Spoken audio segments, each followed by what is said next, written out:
on peut prendre Matthieu chapitre 3, verset 8 à 11.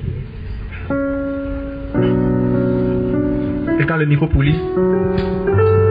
Matthieu 3, 8 à 11. Oui. Produisez donc des fruits convenables à la repentance. Et ne prétendez pas dire en vous-même, nous avons Abraham pour père. Car je vous dis que Dieu peut faire naître de ces pierres même des enfants à Abraham. Et déjà la cognée est mise à la racine des arbres. C'est pourquoi tout arbre qui ne produit pas de bons fruits sera coupé et jeté au feu. Pour moi, je vous baptise dans l'eau en vue de la repentance. Mais celui qui vient après moi est plus puissant que moi, et je ne suis pas digne de porter ses sandales. C'est lui qui vous baptisera dans le Saint-Esprit et le feu. Amen. Amen. Alors, le sujet que le Seigneur nous a mis à cœur ce soir, c'est le sujet du baptême du Saint-Esprit et du feu. Et on voit ici, la première fois dans les évangiles, qu'il a été fait mention de manière explicite de cet acte-là. C'est Jean-Baptiste qui en a parlé. Et Jean-Baptiste en a parlé dans un contexte bien précis. Jean-Baptiste prêchait la repentance. Et il a commencé à dire à des gens, des religieux qui venaient se faire baptiser d'eau en masse. Il dit, ne vous pensez pas que le fait d'être baptisé d'eau, c'est ça qui va faire de vous des enfants d'Abraham. Ne pensez pas que le fait de venir vous plonger dans l'eau, de venir chaque fois au programme de Jean-Baptiste, c'est ça qui va faire de vous des enfants de Dieu. Produisez des fruits dignes de la repentance. Et pourquoi il a dit ça? Il leur donne l'explication. Il dit parce que moi, je vous baptise d'eau pour vous envoyer à la repentance. Donc, si vous venez vous baptiser d'eau et que vous ne vous repentez pas véritablement, ça ne sert à rien. Parce que le but pour lequel je vous baptise d'eau, c'est pour emmener à la repentance. Mais à quelqu'un qui vient après moi, il est plus puissant que moi. Lui, il va vous baptiser du Saint-Esprit et de feu. Et le baptême que Jean faisait, il est en train de dire aux gens que, de la même manière que lui, il les prend et qu'il les plonge totalement dans le fleuve du Jourdain, c'est comme ça qu'il y a quelqu'un qui allait venir et qui allait les prendre et qui allait les plonger totalement dans le Saint-Esprit et dans le feu. Et pour pouvoir faire cette expérience-là, il fallait produire des fruits dignes de la repentance. C'est quoi le baptême du Saint-Esprit et de feu?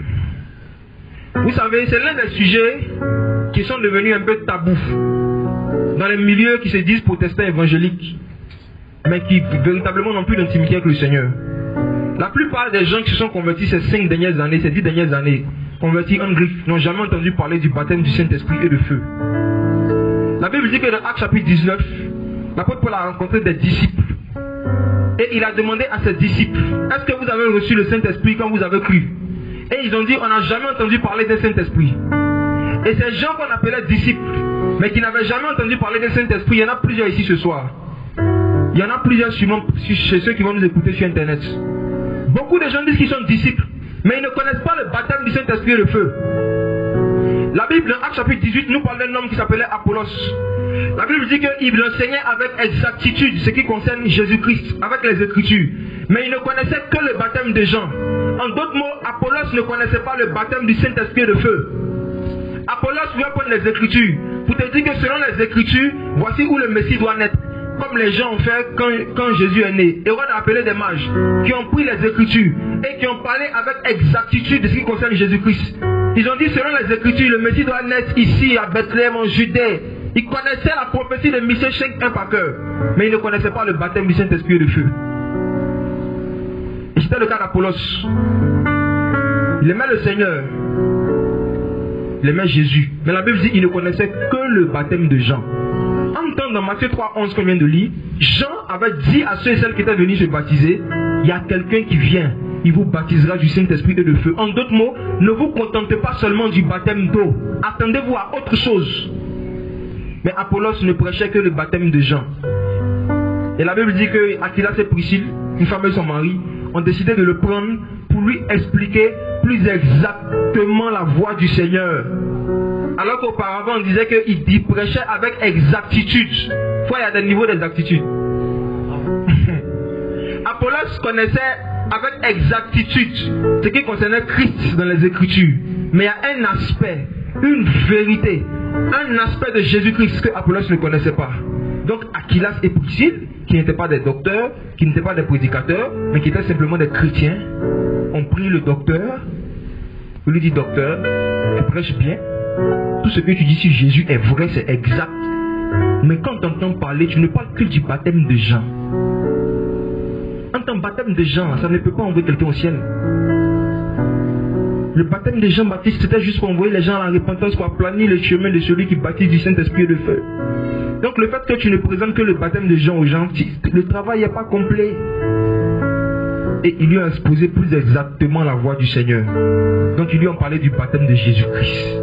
Le baptême du Saint-Esprit et de feu. Qu'est-ce que c'est? C'est simple.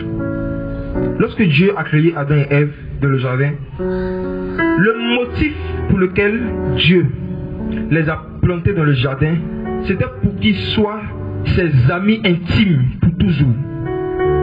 Et je vous dis, voici le plus grand rêve de Dieu. Voici le plus grand rêve du Créateur. Le plus grand rêve du Créateur, c'est que chaque être humain soit son ami intime. Le Seigneur veut avoir une intimité, une relation personnelle avec chaque être humain, homme et femme. Voici le rêve du Seigneur. Donc pour réaliser son rêve, qu'est-ce qu'il a fait? Il a créé un jardin. Et frères et sœurs, permettez-moi de vous dire quelque chose par rapport au jardin. En fait, il faut savoir quelque chose. Tout ce que Jésus-Christ a fait et prêché avait déjà été annoncé dans la loi, dans les psaumes et dans les prophètes. Donc ça veut dire que même le baptême du Saint-Esprit et de feu, on pouvait voir une ombre, une image, une préfiguration dans la loi. Toutes les choses que Jésus-Christ a fait et a enseigné avaient une préfiguration dans la loi, avaient une préfiguration dans les écrits de Moïse. Et il a dit aux pharisiens que si vous croyez en Moïse, vous croyez aussi en moi, car Moïse a écrit de moi. Donc si Moïse a écrit de Jésus-Christ, ça veut dire que c'est pas possible qu'il a parlé du baptême du Saint-Esprit et de feu, mais de manière imagée. Et on peut voir une belle image de l'Esprit de Dieu qui arrose ou encore qui immerge l'homme avant la chute. On est dans Genèse 2.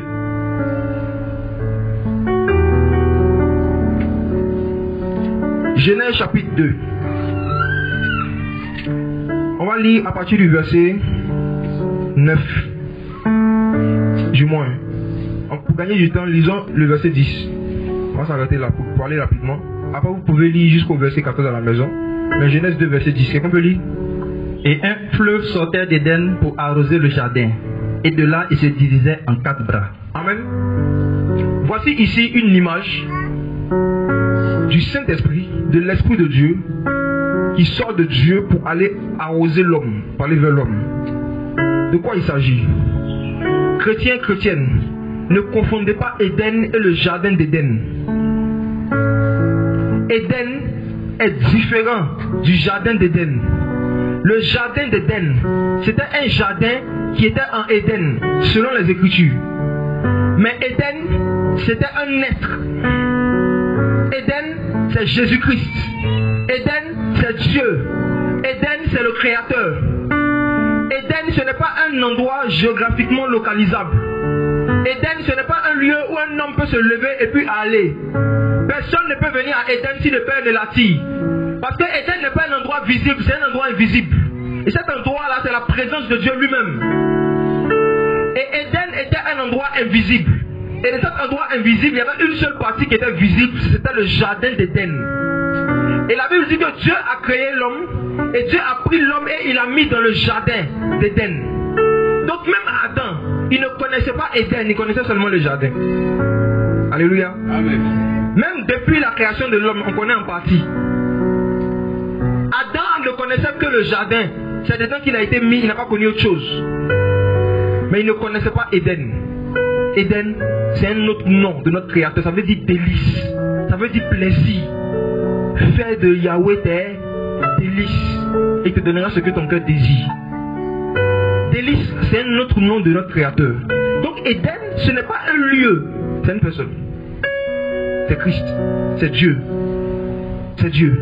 Et Dieu a planté un jardin dans Éden. Et le jardin, c'était le lieu où Dieu pouvait avoir une relation sans intermédiaire avec l'homme. Le jardin, c'était le lieu où Dieu pouvait avoir une intimité, une relation personnelle avec l'homme. C'est ça le jardin d'Éden.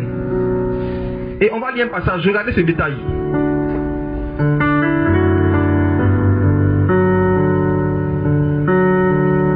On va lire Genèse, chapitre 2, verset 8. Toi, tu peux lire s'il te plaît. Genèse 2, 8. Et Yahweh Dieu planta un jardin en Éden, du côté de l'Orient, et il y mit l'homme qu'il avait formé. Donc, Éden a existé avant le jardin. Éden existait, et le Seigneur a planté un jardin en Éden, et il a pris l'homme qu'il avait formé, et puis il l'a mis dans le jardin d'Éden. Donc, l'homme a été formé à l'extérieur du jardin d'Éden. Après l'avoir formé, il a pris maintenant, et puis il l'a mis dans le jardin qu'il avait formé. Et là, Dieu pouvait avoir une relation personnelle, sans intermédiaire avec l'homme. Mais ce jardin-là, qui est-ce qu'il arrosait? Relisons Genèse 2. Regardons verset 10. Tu peux le relire, frère? Genèse 2, 10. Et un fleuve sortait d'Éden pour arroser le jardin. Et de là, il se divisait en 4 bras. Un fleuve sortait d'Éden, ou encore de Dieu, pour arroser le jardin. Et vous retrouvez cette image-là dans l'histoire de Daniel, où il dit qu'il a vu un fleuve de feu. On va lire ça tout à l'heure quand on va évoluer. Qui sortait du trône de Dieu. Jean a vu la même image. Il dit il avait un fleuve qui sortait du trône de l'agneau. Tu vois? Et si vous regardez un détail encore, c'est que dans ce passage, on ne donne pas le nom du fleuve, mais on donne le nom de ses bras. On ne nous dit pas le nom du fleuve, mais on nous donne le nom des 4 bras. Parce que ce fleuve, c'est le Saint-Esprit. C'est l'Esprit. Le fleuve d'eau vive. Le fleuve sortait d'Éden pour arroser le jardin. Ça ne sortait pas d'Adam. Ce n'était pas Adam au départ qui arrosait le jardin. C'était Éden qui arrosait le jardin. C'est Dieu lui-même qui arrose son peuple. C'est Dieu qui coin. C'est Dieu qui bâtit du Saint-Esprit de feu. C'est le Seigneur qui arrosait. Et on ne donne pas le nom du fleuve parce que ce fleuve-là était une image de l'Esprit. Et les 4 noms des 4 bras, je ne vais pas rentrer dedans, mais frère, faites des recherches, vous allez voir que chaque nom c'est une révélation de Jésus-Christ.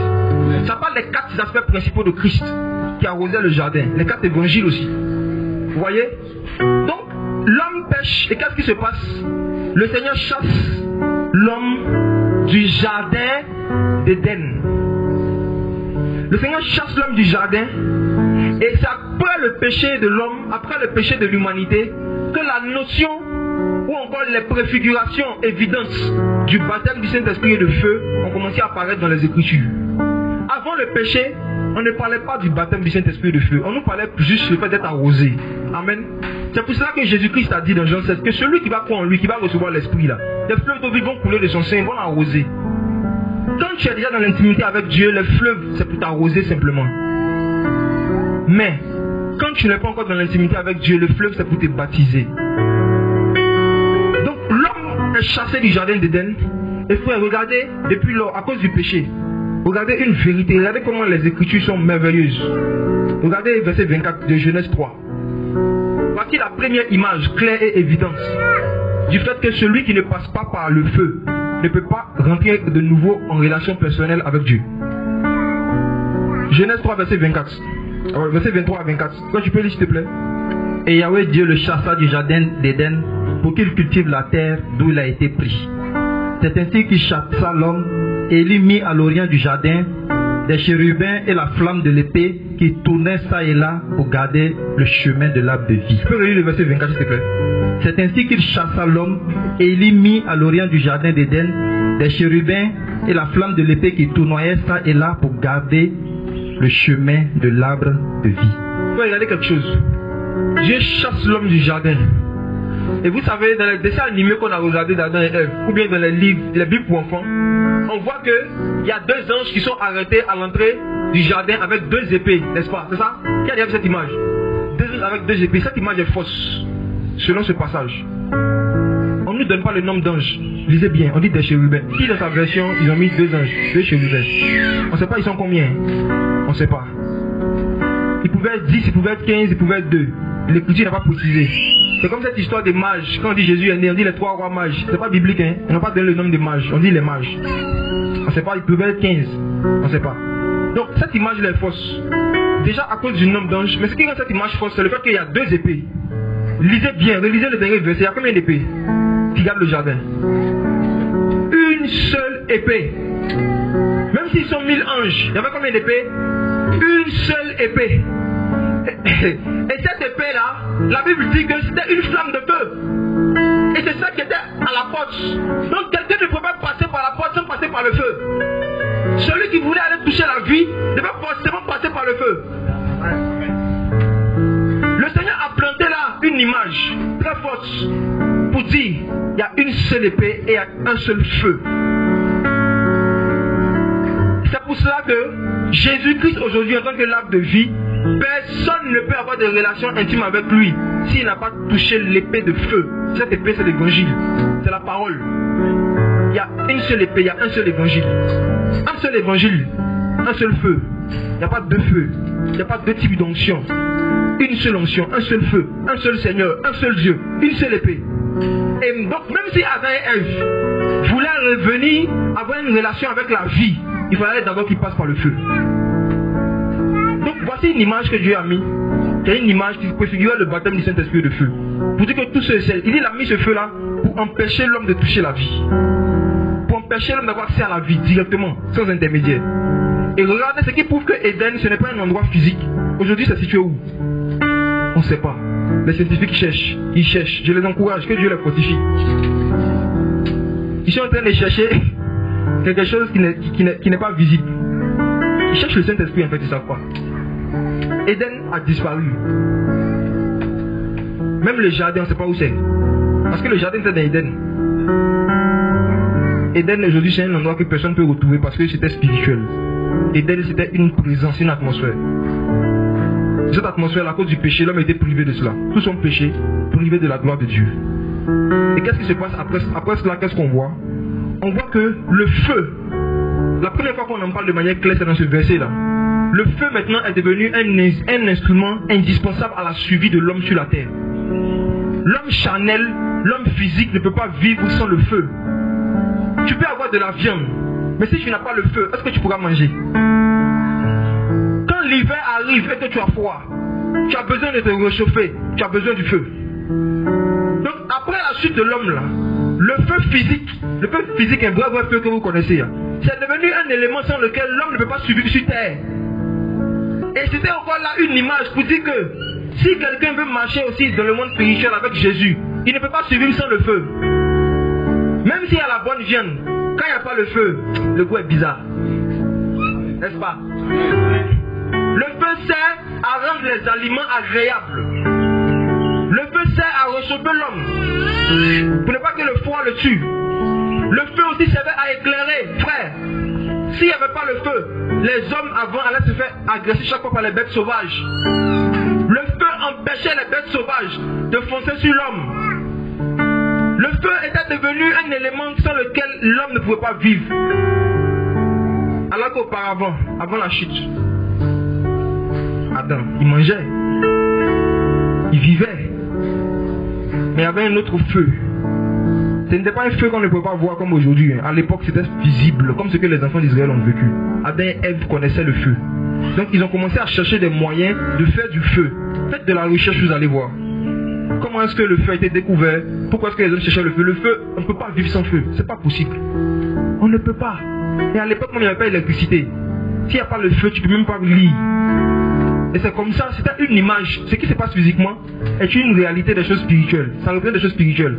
Spirituellement, celui qui n'a pas le feu ne peut pas manger la parole, ne peut pas comprendre les écrits. Les bêtes sauvages vont toujours l'attaquer. Ça, vous voyez toujours des chrétiens attaqués par des démons, ça finit. Parce que c'est normal. Il y a une seule chose qui est frère, les mouches et les bêtes sauvages. C'est le feu. C'est le feu. Et une autre image qu'on voit du baptême du Saint-Esprit de feu, qui voit que quelqu'un qui n'a pas expérimenté le feu, qui n'a pas eu une expérience avec le feu du Seigneur, ne peut pas être intime avec lui. C'est Moïse. On voit Moïse, la Bible dit qu'il surveillait les moutons de Jéthro. Exode 3. Et la Bible dit qu'arrivé un moment, Moïse a vu un buisson qui avait un feu qui ne s'éteignait pas. Les feux que Moïse avait déjà vus et entendus jusque-là, ce sont des feux qui brûlent et qui s'éteignent. Ce sont des feux qui brûlent en CDD. Ce sont des feux qui commencent et puis au bout de 1 an, 2 ans, tu viens, tu vois qu'il n'y a plus le feu, c'est fini. Mais pour la première fois, Moïse a vu un feu qui était différent des autres feux. Ce feu-là était constant. Et cette constance, le fait que ça brûle, ça brûle, ça brûle, ça ne s'éteint pas, ça a attiré l'attention de Moïse. Et Moïse a dit, mais quel est ce buisson qui brûle et qui ne se consume pas. Je vais laisser un peu ce que je suis en train de faire. Je vais laisser un peu mes affaires pour voir quelle est cette grande vision. Et c'est ça qui a attiré Moïse. Et vous savez, ce qui fait que souvent certains païens ont du mal vraiment à se convertir à Jésus-Christ, c'est parce que beaucoup de chrétiens qui croient ne sont pas constants. Ils ont des feux qui commencent et qui s'éteignent. Il y a des mouvements qui s'élèvent, qui s'éteignent. Un moment ils sont zélés, après ils sont plus zélés. Un moment ils sont dans la sanctification, après ils sont dans le péché. Le feu n'est pas constant. Et ce feu-là, ça n'attire pas les Moïse, ça n'attire pas les païens. Si Moïse avait vu un buisson ardent, lui il brûle un peu pendant 5 mois, et puis après il est normal. Il brûle un peu 5 minutes, et puis après il est normal. Moïse allait continuer sa route. C'est le feu qui a attiré Moïse. Et quel feu? Un feu qui brûle et qui ne s'éteint pas. Et Moïse vient, qu'est-ce qui se passe avec Moïse? La parole dit que quand il a commencé à s'approcher du feu, en même temps le Seigneur lui a donné une image de la repentance. Il dit Moïse, ôte tes chaussures. Ôte tes chaussures. Moïse a vu ce feu-là et il voulait se rapprocher de ce feu-là. Mais avant de le faire, il devait enlever quelque chose de sa vie. Ôte tes chaussures, car le lieu où tu te tiens est saint. Est-ce que chaussures est péché? C'est pas péché?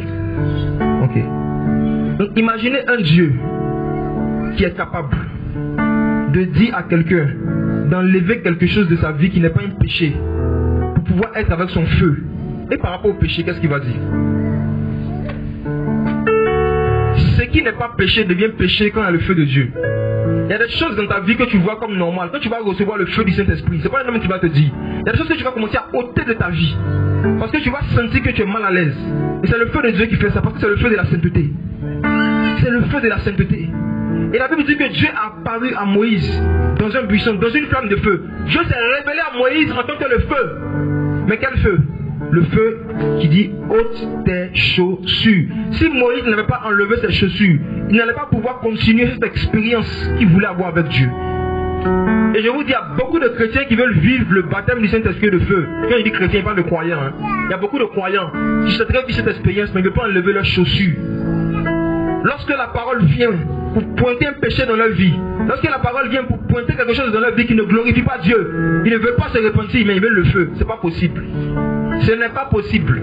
Même Moïse n'a pas échappé à la règle. Il faut forcément enlever quelque chose de soi pour pouvoir être proche du feu. Il faut forcément enlever quelque chose. Il lui a dit, ôte tes chaussures. Le feu du Saint-Esprit est gratuit. Et ça va forcément te coûter quelque chose. Le feu du Saint-Esprit ne s'acquiert pas à prix d'argent, mais c'est s'acquiert à prix de repentance, à prix de renoncement, à prix de séparation. Qu'est-ce qui représente les chaussures dans ta vie aujourd'hui? Est-ce que tu vis vraiment dans le feu du Seigneur? Celui qui n'a pas le feu n'a pas d'éclairage. Regardez un homme qui s'enferme dans une pièce noire et qui ouvre sa Bible. Est-ce qu'il pourra lire? Il ne pourra pas lire, il a besoin de la lumière, c'est pareil. Tu peux t'enfermer dans le jeûne, dans les prières. Mais si tu n'es pas baptisé du Saint-Esprit et de feu, tu ne vas rien comprendre dans la parole. Parce que c'est le feu qui éclaire. C'est ce que beaucoup vivent. Beaucoup souhaiteraient avoir une relation intime avec le Saint-Esprit. Beaucoup souhaiteraient avoir une relation personnelle avec le Saint-Esprit et vivre chaque jour le feu. Mais ils ne veulent pas enlever les chaussures. Les chaussures symbolisent les choses qui sont dans ta vie et qui sont en contact avec la terre, avec le monde. Les chaussures, c'est la partie de l'habillement qui touche la poussière, qui touche la saleté. C'est des choses qui sont dans ta vie, qui peuvent être une occasion de chute. Aujourd'hui ne sont pas des péchés, mais qui peuvent t'emmener au péché. C'est des choses qui sont dans ta vie, avec lesquelles le Saint-Esprit va te mettre mal à l'aise avant de te donner son feu. Et si Moïse avait dit, mais Seigneur, chaussures là, qu'est-ce qui a péché dedans? Qu'est-ce qui a péché dans chaussures? Le feu là. Il ne va pas pouvoir s'approcher. Là, il regarde ça de loin. C'est ce qui arrive à beaucoup de gens. Ils vont d'église en église, de programme en programme. Le Seigneur baptise les gens du Saint-Esprit de feu devant eux. Mais eux, ils regardent ça de loin. Parce qu'ils ne veulent pas enlever les chaussures. L'esprit de feu. Il faut renoncer au péché d'abord, avant de l'expérimenter. Et tout ce que Dieu fait, Satan imite. Ce message-là, Satan a réussi à falsifier ça dans les mouvements protestants évangéliques. Vous voyez des gens qui sont dans l'adultère, qui sont dans le concubinage, des gens qui vivent dans la drogue, mais qui disent qu'ils sont baptisés du Saint-Esprit. Pourquoi? Parce qu'ils parlent en langue. Oh. Depuis qu'on a dit aux chrétiens que c'est le parler en langue qui est la preuve du baptême du Saint-Esprit, beaucoup de gens parlent en langue, même pratiquant le péché, disent qu'ils ont le feu de l'Esprit. Alors que le feu de Dieu, dans les Écritures, quand on va avancer dans les histoires, vous verrez, ça attaque toujours ce qui est impur. Moïse ôte tes chaussures. Parce que c'était la partie de son vêtement qui était au contact direct avec la poussière. Ôte tes chaussures. Il enlève, il vient, et il commence maintenant à avoir une conversation avec le Seigneur. Mais je vais m'attarder sur la conversation. Je vais m'attarder sur une autre histoire. Une autre préfiguration du baptême du Saint-Esprit et de feu. C'est dans l'histoire d'Élie, dans 1 Roi, le chapitre 18. La parole dit que Élie avait convoqué les prophètes de Baal. Et il leur a dit que, voici en fait quelque chose. Il y avait le baptême du Saint-Esprit et de feu qui venait des prophètes de Baal. Et il y avait le baptême du Saint-Esprit et de feu qui venait d'Élie. Et qu'est-ce qu'Élie va faire? Élie va dire que chacun prenne un veau. Et le Dieu qui va répondre par le feu, c'est lui qui est le vrai Dieu.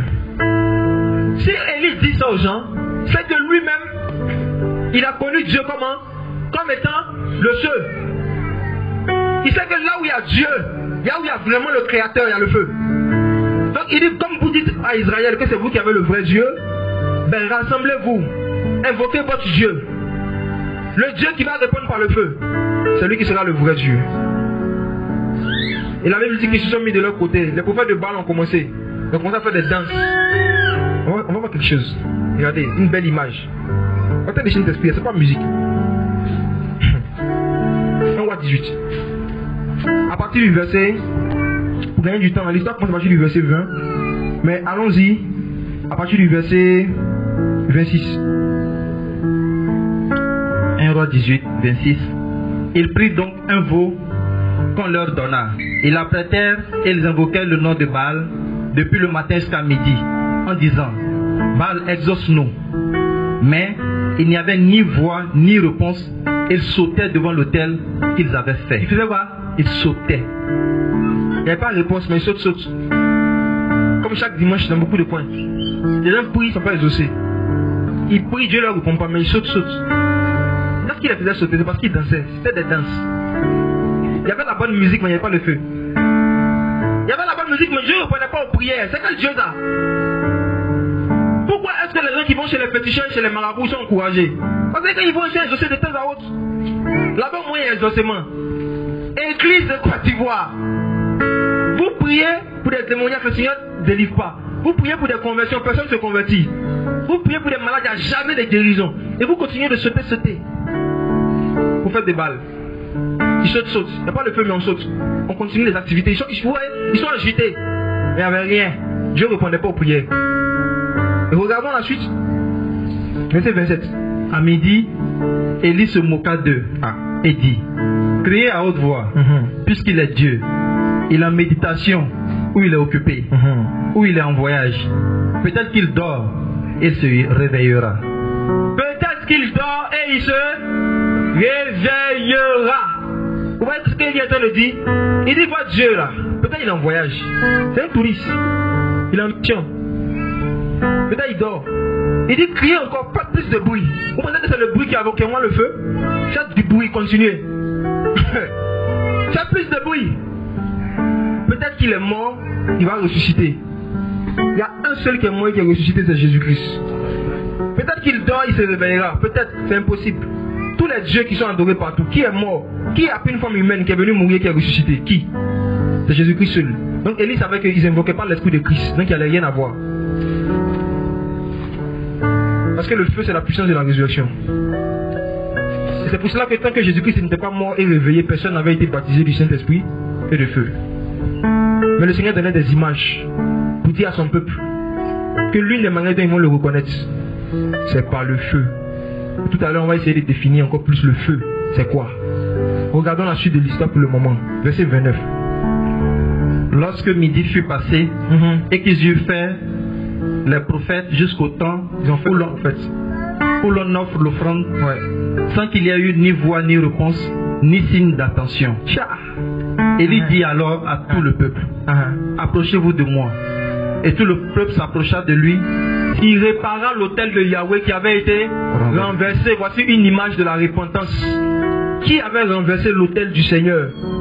C'était les enfants d'Israël. Ils avaient offensé Dieu. Ils avaient attristé le Seigneur. Élie savait que même s'il priait de tout son cœur, Dieu n'allait pas invoquer le feu si on n'a pas réparé d'abord l'autel. Et la réparation de l'autel là, c'est la restauration de la relation que l'homme doit avoir avec le Seigneur. C'est l'abandon du péché. C'était l'autel de Baal qui était venu prendre la place de l'autel du Seigneur. Je vous dis, frères et sœurs, aujourd'hui, plusieurs personnes qui professent connaître Jésus-Christ, il y a un autel dans leur vie qui n'est pas l'autel du Seigneur. L'autel, c'est quoi? L'autel sous la loi, c'était le lieu sur lequel on offrait des sacrifices. Et pour savoir quel est l'autel qui est dans la vie de quelqu'un, regarde la chose pour laquelle il se sacrifie beaucoup. Il y a des chrétiens qui font des sacrifices pour leur travail. Ils font des sacrifices pour leur famille. Ils font des sacrifices pour leur propre business. Mais ils ne font aucun sacrifice pour leur relation personnelle avec le Seigneur. Ils ont renversé l'autel de Yahweh et ils veulent le feu. L'autel, c'était l'endroit où on faisait on offrait des sacrifices. Et Élie savait que tant que l'autel du Seigneur était renversé, était mis de côté, il n'y allait jamais avoir le feu. Il voici d'abord l'autel. La considération. Le fait de faire un autel pour une divinité, peu importe la divinité, c'était une marque d'honneur, de considération. Est-ce que tu as encore de la considération pour Jésus-Christ? On trouve tellement de prétextes pour ne pas prier. On trouve tellement de prétextes pour ne pas méditer la parole. Mais souvent, même quand ils ne se sentent pas bien, vont au travail. C'est l'autel. Voici pourquoi il n'y a pas le feu. Voici pourquoi beaucoup perdent le feu. Vous savez, c'est possible d'être baptisé du Saint-Esprit et de feu. Et après de perdre ce feu-là, de voir ce feu-là être éteint. 1 Thessaloniciens chapitre 5, n'éteignez pas l'esprit. Tu peux avoir reçu le feu il y a quelques mois et aujourd'hui, tu es glacé. Il n'y a rien. Pourquoi? Ça dépend de l'autel. La chose pour laquelle tu te sacrifies le plus. Et le feu, ça désigne la passion, la force pour faire quelque chose. C'est ça le feu. C'est l'engouement, la passion et le zèle que tu as pour faire une chose spécifique. Et chacun de nous en tant qu'être humain, on a un feu. Même les païens ont un feu. Ils ont quelque chose pour lequel leur cœur brûle. Il y en a qui ont le feu de l'impudicité. Ils sont passionnés de sexe au mariage. Il y en a qui ont le feu du vol. Il y en a qui ont le feu du mensonge. Le feu, c'est la passion, l'amour et la force que tu as pour faire une chose spécifique. Et depuis que l'homme a perdu le feu de Dieu en Éden, l'homme avait maintenant un autre feu, une autre passion. Le feu, c'est la passion. Qu'est-ce qui te passionne le plus dans ta vie? Qu'est-ce qui te motive le plus?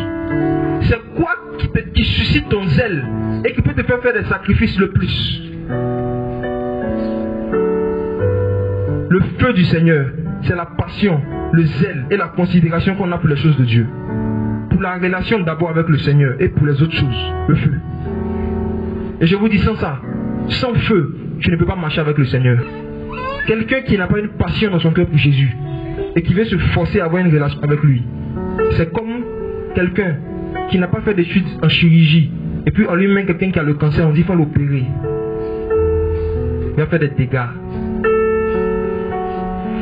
Quelqu'un qui n'a jamais fait la couture et puis on le prend, on le force, on dit viens gérer un atelier de couture. C'est quelqu'un qui n'a pas le feu du Saint-Esprit, c'est-à-dire qu'il n'a pas la passion du Saint-Esprit, l'amour pour le Saint-Esprit. Mais on le prend et puis on dit voilà, pour marcher avec Dieu. Tu sais pourquoi c'est difficile pour toi de prier et de méditer depuis des années? Parce que c'est fort possible que tu n'aies pas été baptisé du Saint-Esprit et de feu. Si Jésus ne te baptise pas de son esprit et de son feu, tu ne peux jamais être passionné pour lui.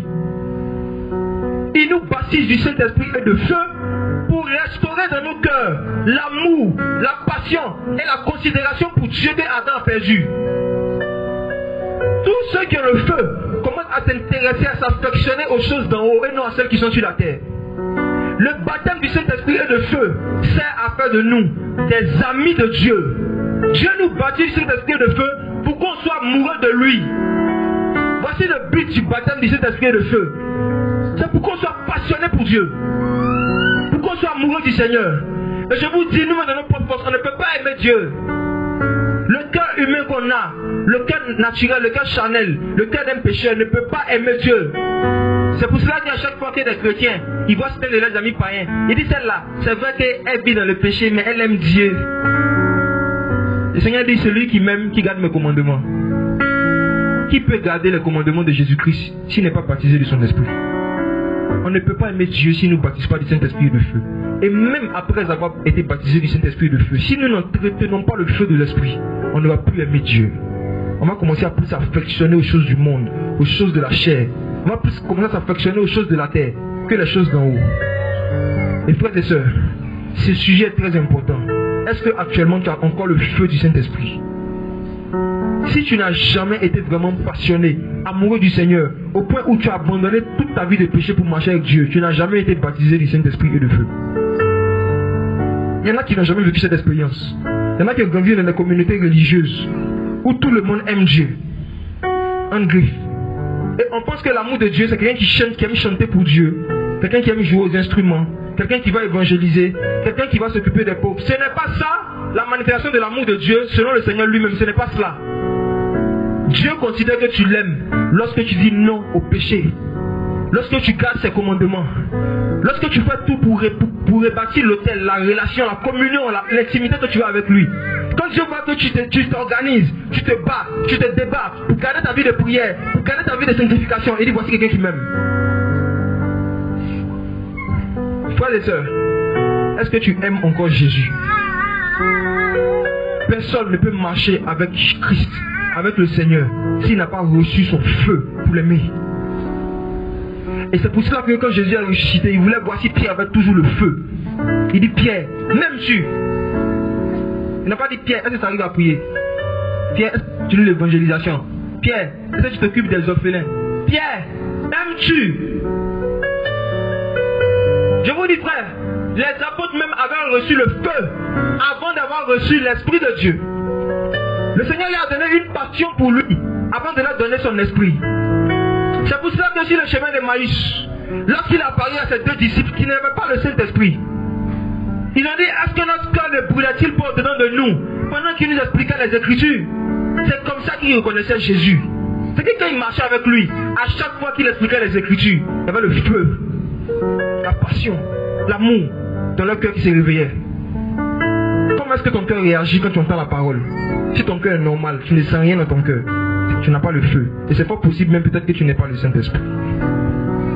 La première marque de quelqu'un qui n'est pas baptisé du Saint-Esprit et de feu, il est esclave du péché. Il est esclave du péché. La preuve du baptême du Saint-Esprit et de feu, ce n'est pas le parler en langue. C'est la liberté par rapport à l'esclavage du péché. Et c'est Jésus-Christ qui l'a dit dans Jean chapitre 8, le verset 32. Le Seigneur, la Bible dit que Jésus a dit à des Juifs qui avaient cru en lui, si vous demeurez dans ma parole, vous serez vraiment mes disciples. Vous connaîtrez la vérité et la vérité vous rendra libre. Et ils ont dit, mais nous n'avons jamais été esclaves de personne. Nous sommes les enfants d'Abraham. Comment est-ce que tu peux nous dire vous deviendrez libres? Et Jésus leur répondit, quiconque se livre au péché est esclave du péché. Or, l'esclave ne demeure pas dans la maison de Dieu. L'esclave du péché, là, il n'est pas membre du royaume de Dieu. Mais c'est le Fils qui demeure toujours. C'est pour cela que je vous ai dit que vous serez réellement libres. Mais qu'est-ce qui allait libérer ces gens-là de l'esclavage du péché? Il dit quiconque se livre au péché est esclave du péché. Et vous savez, frères et sœurs, je suis convaincu par le Seigneur que beaucoup de ceux qui écoutent, parmi vous, il y en a qui sont esclaves du péché. J'aimerais vous dire quelque chose. Un esclave qui n'est pas fou, qui est normal, il n'est pas content de sa situation, il veut devenir libre, n'est-ce pas? S'il y a un péché qui te tient en captivité, s'il y a une œuvre de la chair sur laquelle tu n'as jamais eu la victoire depuis que tu dis marcher avec Jésus, pose-toi une question.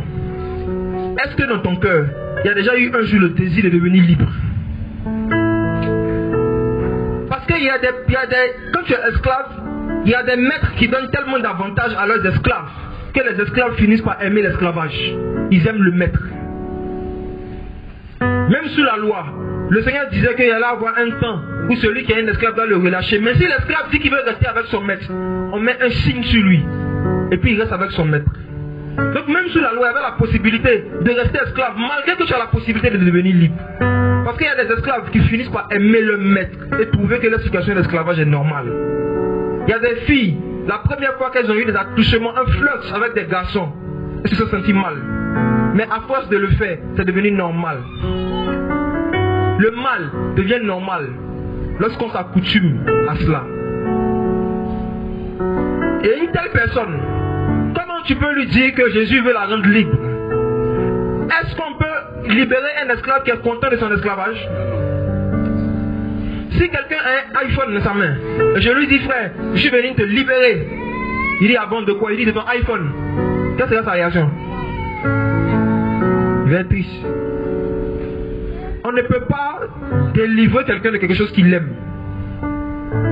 Le dégoût pour le péché, le fait d'être chargé et fatigué du péché, c'est là que la repentance authentique commence. Si ton péché ne te fatigue pas toi-même et que tu ne cherches pas à tout prix une solution pour en sortir, tu ne vas jamais recevoir le Saint-Esprit. Et si tu meurs, tu vas en enfer. Peu importe les années que tu as fait dans une église locale. Parce que dans Matthieu 1, le verset 21, lorsque l'ange du Seigneur est apparu, il a dit, Jésus est venu pour libérer le peuple de ses péchés. Le motif pour lequel Dieu a été manifesté en chair, c'est pour nous donner la liberté par rapport aux œuvres de la chair. C'est pour nous rendre libres par rapport à l'esclavage du péché. Donc si toi tu n'as pas envie de devenir libre par rapport à l'esclavage du péché, le Saint-Esprit va venir faire quoi chez toi? Il va venir pour faire quoi? C'est le Saint-Esprit. C'est l'Esprit Saint. Lorsqu'un esprit de colère vient habiter en toi, il vient faire quoi? Il vient te donner sa nature, la colère.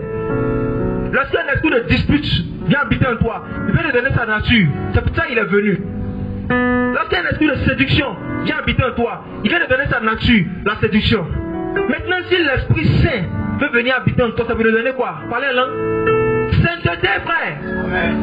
L'Esprit Saint vient habiter dans notre vie pour nous donner la capacité de rester saint, de devenir saint et de rester. La capacité d'avoir un feu qui brûle et qui ne s'éteint pas. La capacité de rester constant dans la sainteté. Voici à quoi le baptême du Saint-Esprit et de feu sert. Et c'est la marque authentique de ceux et celles qui ont été baptisés du Saint-Esprit et de feu. Ils sont constants dans leur vie de sanctification. Même quand il leur arrive de trébucher, ils ne restent pas là-dedans. Parce que ce n'est pas la situation, leur situation normale. Mais quand tu n'es pas baptisé du Saint-Esprit, tu pêches et tu dors en paix. Tu pêches et tu arrives à ouvrir ta bouche pour chanter des louanges. Tu es dans le péché, tu ne te réponds pas. Et tu arrives à servir Dieu. Tu arrives à faire des programmes. Et ils sont pleins ici, ce qu'on appelle les grands hommes de Dieu. Pleins, ils sont dans l'adultère, pleins. En Côte d'Ivoire ici, pleins. Couche avec des femmes. Et puis sans problème, dimanche, il peut venir pour prêcher, me poser les mains aux gens.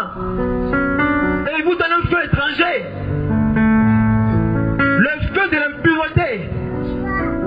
Le feu de la débauche, le feu de la cupidité, l'amour de l'argent est un feu. Et tu peux être baptisé dans ce feu-là. Le baptême du Saint-Esprit est le feu. Quand quelqu'un est baptisé de feu, le feu consume le mal. Le feu brûle ce qui est impur, ce qui est injuste aux yeux du Seigneur dans ta vie. Et le feu te remplit d'une passion et des désirs que tu n'avais pas avant. La première fois que Jésus va te baptiser du Saint-Esprit et de feu, tu vas commencer à t'intéresser à la prière, tu vas commencer à t'intéresser à la méditation. Quand tu auras envie de connaître les classiques païens, tu vas sentir quelque chose en toi qui est mal à l'aise. Parce que le feu que tu as reçu ne supporte pas ça. Frère, mes soeurs et celles qui disent qu'ils sont baptisés du Saint-Esprit et qui écoutent Daichi, je vous salue. Ceux qui disent qu'ils sont baptisés du Saint-Esprit et de feu, mais qui sont à l'aise avec des musiques impudiques, avec des musiques où on fait la promotion de la débauche, on fait la promotion du monde, vous mentez. Vous vous séduisez vous-même. Le parler en langue est le don le plus facile à imiter. Exemple. Ribaka sans sauce, ribaka sans sauce, ribaka sans sauce. Mais voici, je parle en langue. Ribaka sans sauce. Il y a beaucoup qui ont des faux parler en langue. Je ne sais pas s'il y en a aujourd'hui, si c'est le cas, le plus que Dieu vous délivre de cela et qu'il vous donne le vrai. Il y a beaucoup qui ont imité les parler en langue des gens. Tellement ils étaient frustrés. Tout le monde parle en langue. Moi, il ne parle pas en langue. Bon, ok, mais comment ça s'est concentré? Il écoute. Il répète. Et il s'est resté sur toi.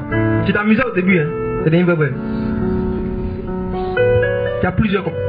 Parce que les gens veulent le baptême du Saint-Esprit et le feu sans se repentir, sans la repentance. Ça n'a jamais été possible. Même Moïse l'appelle à la règle. On dit, ôte tes chaussures d'abord. Ensuite, le feu va continuer de s'entretenir avec toi. Et après, qu'est-ce qu'on voit? Sodome et Gomorrhe. Où on voit Dieu. Ça c'était même avant Moïse. Hein, qui envoie son feu du ciel dans une nation. C'était pour détruire les pécheurs et le péché. C'était pour consommer ce qui était de l'homme. Tout ce qui était charnel. Ça montre que le feu de Dieu vient s'attaquer aux œuvres de la chair. Au fur et à mesure que tu passes du temps dans le feu, que tu passes du temps avec le Saint-Esprit, que tu passes du temps dans la présence du Seigneur, Il y a des choses qui se consument seules dans ta vie, qui disparaissent seules. Il y a des péchés, tu vas te réveiller un matin, tu vas te demander, hey, comment j'ai fait pour arrêter? Tu ne sais même pas à qui c'est déjà arrivé. Voilà. Tu te réveilles un matin, tu n'es plus esclave. C'est le feu qui fait ça. Si quelqu'un a les bras liés par une cause, si on rapproche cette corde du feu, on n'a pas besoin de prophétiser, frère. La corde va se détacher seule au fur et à mesure. Et c'est comme la solution à la liberté par rapport aux œuvres de la chair, c'est le feu. La présence du Seigneur. Et voici que Jean-Baptiste d'abord, il dit aux gens, moi je vous baptise pour vous envoyer à la repentance. C'est quoi la repentance? En fait, écoutez bien, frères et sœurs. La Bible parle de 3 types de repentance, 3 catégories. Il y a la repentance de Dieu lui-même. Où vous verrez des versets où on dit Dieu se repentit d'avoir fait telle chose. Dieu se repentit du mal qu'il avait l'intention de faire. La repentance de Dieu, en quoi ça consiste? Ça consiste pour le fait que Dieu décide d'annuler un jugement qu'il avait prévu envoyer. Ou Dieu décide de ne pas faire le mal qu'il voulait faire à quelqu'un à cause de son péché. Voici, ça c'est la repentance de Dieu.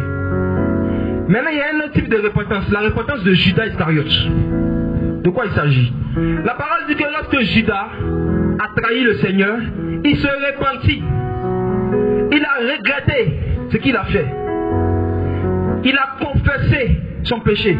Il allait trouver les anciens. Il a dit, ah, j'ai versé le sang d'un innocent. Non seulement il a regretté, il a confessé, mais Judas aussi s'est détourné de son péché. Écoutez bien. La Bible dit que Judas a fait quoi? Il a jeté les pièces d'argent. Il a fait les 3 premières étapes de la repentance. Mais il n'a pas terminé.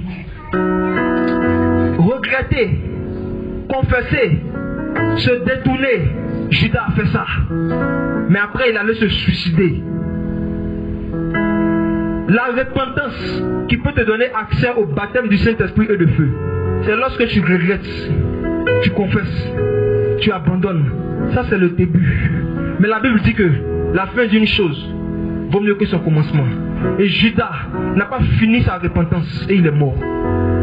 Après avoir regretté, après avoir confessé, après avoir délaissé l'argent qu'il avait pris, qu'est-ce que Judas devait faire?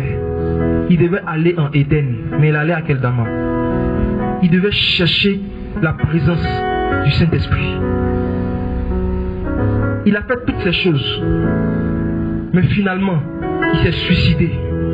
Et c'est comme ça beaucoup de personnes à qui on prêche l'évangile. Ils disent, je regrette, j'ai confessé, j'ai abandonné, mais ils sont toujours morts spirituellement. Ils n'ont pas l'Esprit de Dieu. Qu'est-ce qui explique cela? C'est parce qu'ils n'obéissent pas à ce que le Seigneur a dit dans Matthieu 6, verset 33. Cherchez le royaume des cieux. Le royaume des cieux, c'est le Saint-Esprit. Le royaume des cieux, c'est l'Esprit de Dieu. Le Seigneur dit cherchez. Judas n'a pas cherché Christ. Est-ce que quand Judas est allé verser son argent, Christ était mort? Est-ce que quand Judas allait jeter son argent, Pierre, les autres apôtres, mais les autres étaient morts? Non. Pierre aussi a péché. Il a renié Jésus. Mais regardez la différence d'attitude. Tu sais que Pierre, il est resté avec qui? Avec le corps de Christ. Pierre est resté avec les saints. Ils étaient ensemble. Parce que Jésus devait ressusciter. Mais Judas, malgré son regret, il allait se suicider. Et c'est comme ça beaucoup de personnes disent, je me suis repenti, j'ai confessé mon péché, j'ai abandonné. Maintenant ton problème c'est quoi? Est-ce que tu as désiré le Saint-Esprit? Est-ce que véritablement tu as invité Christ dans ton cœur? La Bible dit dans Jacques 4 que celui qui sait faire ce qui est bien et qui ne le fait pas, cela est un péché pour lui. Donc le péché, ce n'est pas seulement faire les mauvaises choses, mais le péché, c'est aussi ne pas faire les bonnes choses que tu connais. Après avoir reçu Christ, est-ce que tu as développé une vie de prière et de méditation personnelle? Est-ce que tu as développé une relation avec le Seigneur? Sinon, tu as quitté le monde pour être dans la mort spirituelle. Et ce n'est pas cette repentance de Judas là qui nous donne le baptême du Saint-Esprit et de feu. Non. La repentance, c'est le fait de se détourner de tout ce qui ne glorifie pas le Seigneur pour chercher ce qui glorifie le Seigneur. Et c'est cette deuxième partie-là que beaucoup ne font pas. Ils ne cherchent pas. Chercher, ça veut dire aspirer. Chercher, ça veut dire désirer. Chercher, ça veut dire se disposer pour recevoir quelque chose. Beaucoup de gens pensent qu'ils peuvent vivre la vie chrétienne avec leur propre force, avec leurs bonnes résolutions. Ils ne comptent pas sur l'Esprit de Dieu, sur le Saint-Esprit. Beaucoup de gens, après avoir abandonné le péché, ne disent pas Seigneur, baptise-moi de ton esprit. Ils disent non, j'ai abandonné le péché, je vais me débrouiller. Et la débrouillardise, ça conduit à la mort. C'est l'orgueil en fait. Tu comptes sur tes propres forces. Mais la véritable repentance va te faire réaliser qu'il n'y a rien de bon en toi. Et que tu es incapable d'obéir à Dieu par tes propres forces. La véritable repentance va te faire réaliser que tu es impuissant par rapport au péché. Donc tu as besoin d'une puissance. Là où le péché abonde, la grâce surabonde. Tu as besoin d'une grâce surabondante. Tu as besoin de l'Esprit de Dieu, d'une mesure surabondante de l'Esprit pour pouvoir avoir la victoire sur le péché. Et je vous dis, le fait de se repentir et puis de compter seulement sur ces bonnes résolutions pour vivre la vie chrétienne, c'est l'orgueil aux yeux du Seigneur. Et c'est la même chose qu'on voit dans beaucoup de religions. Les gens abandonnent des mauvaises œuvres et puis ils disent, il aime me discipliner. Avant de parler de la discipline humaine, il faut d'abord dire aux gens que sans l'Esprit de Dieu, vous ne pouvez rien faire. C'est ce que Jésus a dit dans Jean 15 à ses disciples. Si vous n'êtes pas baptisé du Saint-Esprit et de feu, vous ne serez pas passionné pour Jésus-Christ. Vous n'aurez pas le désir même de prier continuellement. Vous n'aurez pas le désir de méditer la parole. Vous n'aurez pas le désir d'obéir à Dieu même quand personne ne vous voit. Vous n'aurez pas ce désir-là. Et vous allez vivre une vie chrétienne hypocrite, religieuse. Mais chacun ici connaît son feu. Chacun ici connaît ce qui le passionne le plus. Si c'est la prière, si c'est la sainteté, si c'est les cantiques spirituels, si c'est la parole de Dieu qui te passionne le plus, Dieu sait. Mais si ce n'est pas cela, et que ça ce sont tes passions secondaires, Dieu sait. Si les choses de Dieu ont toujours été tes passions secondaires, c'est pas possible que tu n'aies jamais été baptisé du Saint-Esprit et de feu. Si tu penses que tu es baptisé du Saint-Esprit et de feu, mais regarde pas le bilan de ta marche chrétienne. Depuis que tu marches avec le Seigneur, est-ce que tu as connu une étape où tu avais naturellement envie de prier, personne ne te forçait? Tu avais naturellement envie d'adorer le Seigneur. Tu avais naturellement envie de méditer la parole. Tu avais naturellement envie d'enlever de ta vie des choses qui ne glorifient pas Dieu. Est-ce que tu as déjà eu cette expérience? Sinon, tu n'as jamais été baptisé du Saint-Esprit et de feu. Parce que le baptême du Saint-Esprit remplit nos cœurs de l'affection pour les choses d'en haut. La passion, le feu pour les choses d'en haut. Et regardez quelque chose. Frères et sœurs. Jésus-Christ, homme, quand il devait naître, la Bible dit qu'il y a des mages qui sont venus voir le roi pour dire, ouais, le roi des Juifs, on est venu le voir pour l'adorer. Et la Bible dit que les mages avaient vu une étoile dans le ciel. Et ça encore, c'était une image de l'esprit.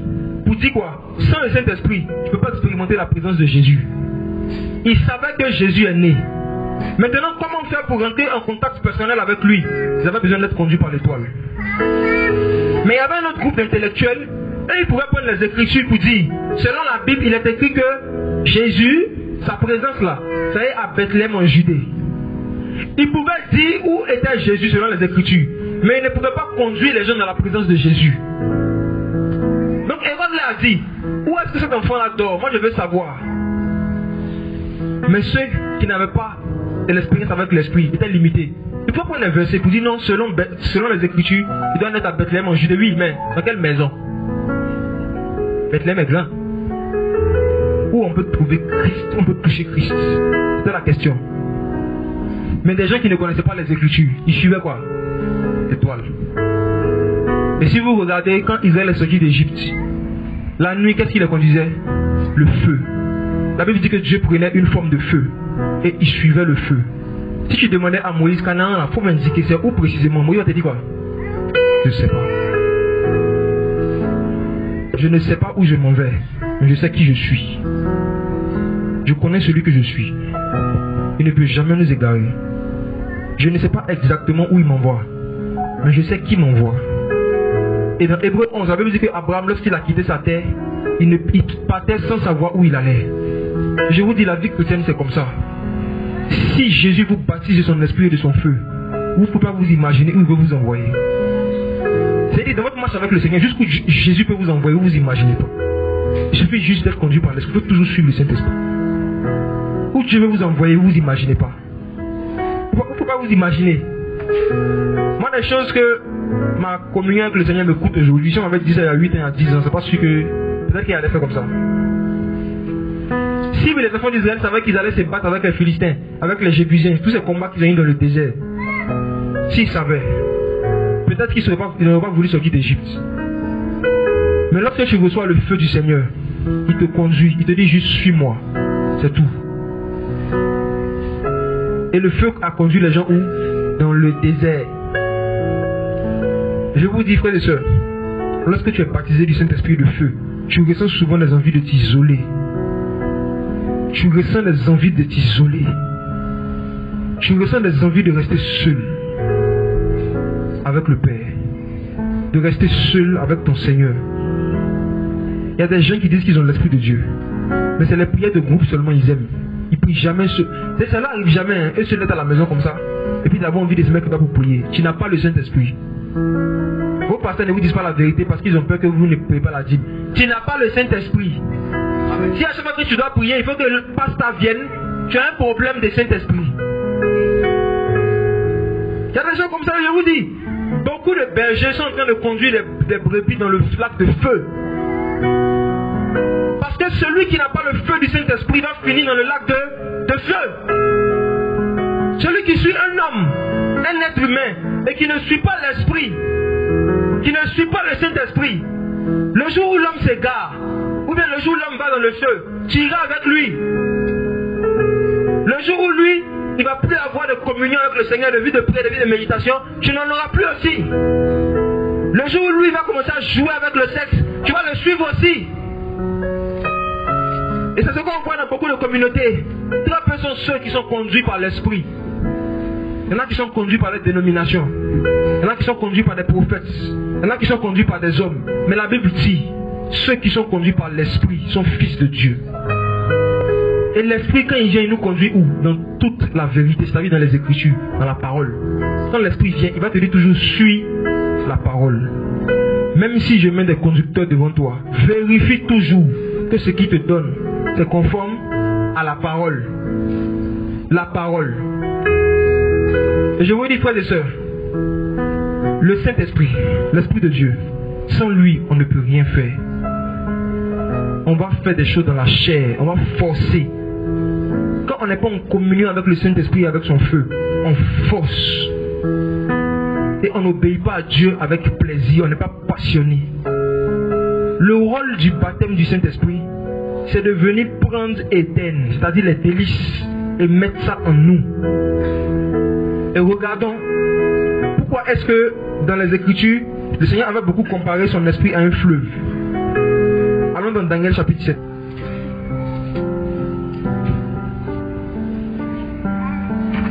On avait vu ce fleuve qui sortait d'Éden. Et quand on regarde dans Daniel 7, on lit le verset 9 à 10. On peut lire rapidement. Daniel 7, 9 à 10. Oui. Je regardais jusqu'à ce que les trônes soient placés. Et l'ancien des jours s'assit. Son vêtement était blanc comme la neige. Et les cheveux de sa tête étaient comme de la laine pure. Son trône était des flammes de feu. Et ses roues un feu ardent. Un fleuve de feu sortait et se répandait de devant lui. 1000 milliers le servaient. Et 10 000 millions se tenaient en sa présence. Le jugement se tint et les livres furent ouverts. Amen. On voit Daniel aussi qui a vu ce fleuve de feu qui sortait du trône du Seigneur. Le baptême du Saint-Esprit et de feu, c'est un seul baptême. Mais on donne ces deux expressions pour nous dire que l'Esprit est aussi le feu. Il est l'eau et il est le feu. C'est un fleuve de feu.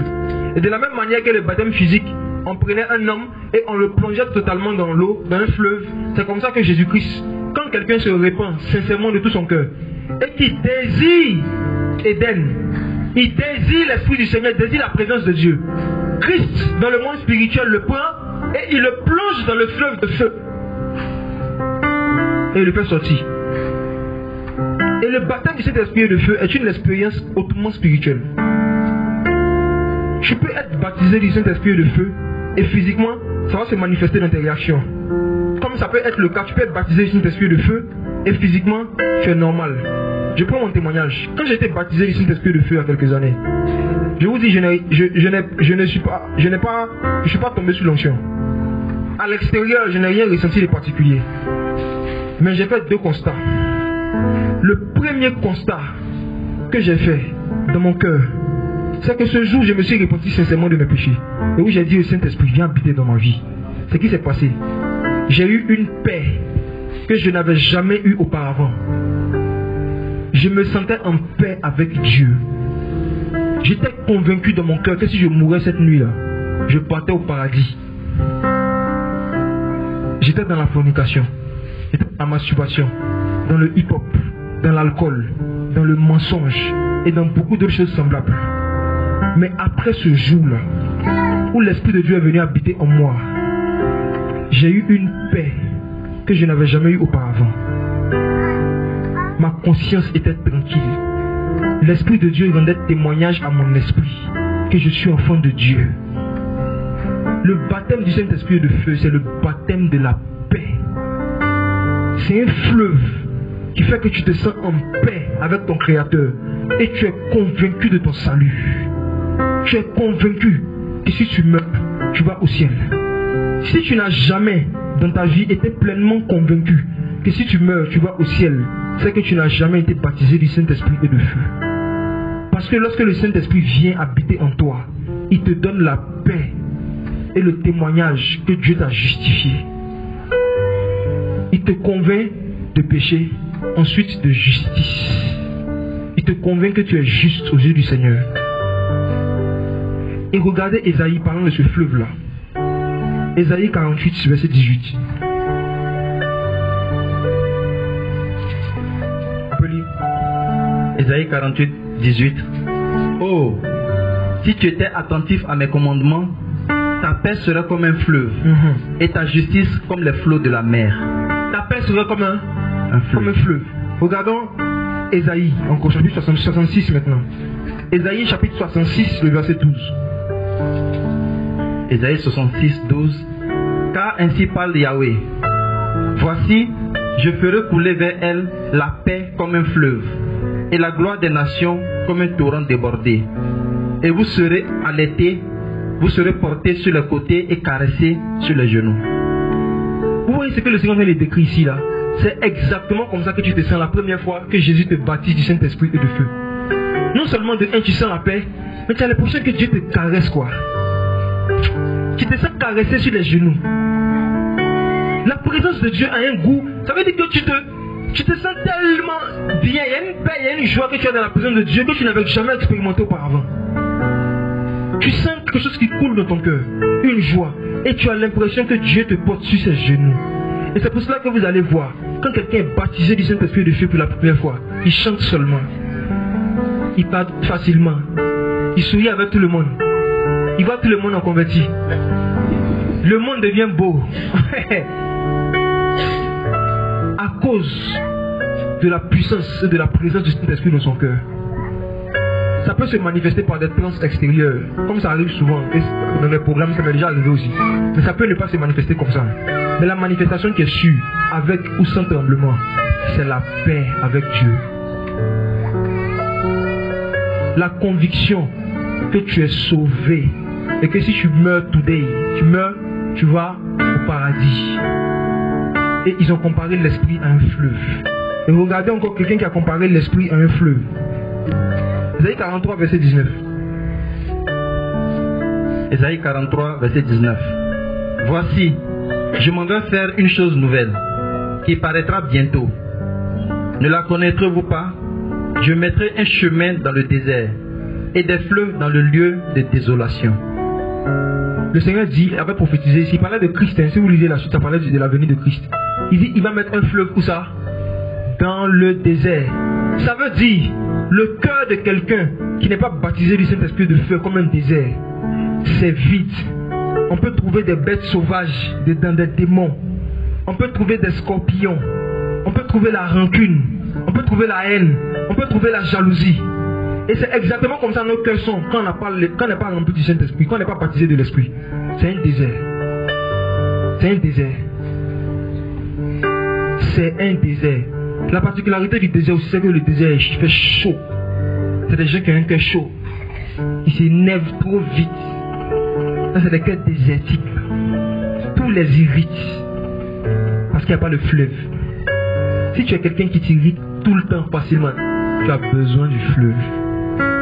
Tu as besoin d'être rempli du Saint-Esprit. C'est pour cela que Paul disait que le fruit de l'Esprit, c'est la maîtrise de soi. Le calme. Comment quelqu'un peut dire qu'il est chrétien, mais quand il se met en colère, tant que le sang de quelqu'un coule, même tant qu'il ne tape pas la personne, il ne reçoit pas la paix. Tant qu'il ne baptise pas la personne des Juifs, il ne reçoit pas la paix. C'est le baptême des Juifs qui lui donne la paix. Tu n'as pas l'Esprit de Dieu. Tu peux être en colère, oui. Mais si tu es violent physiquement, tu as besoin d'être baptisé du Saint-Esprit de feu. Et c'est le baptême du Saint-Esprit seul qui peut rendre l'homme le plus violent du monde, faire de lui un modèle de douceur. Exemple, l'apôtre Paul. Paul était un homme violent. La Bible dit qu'il partait persécuter les chrétiens avec violence.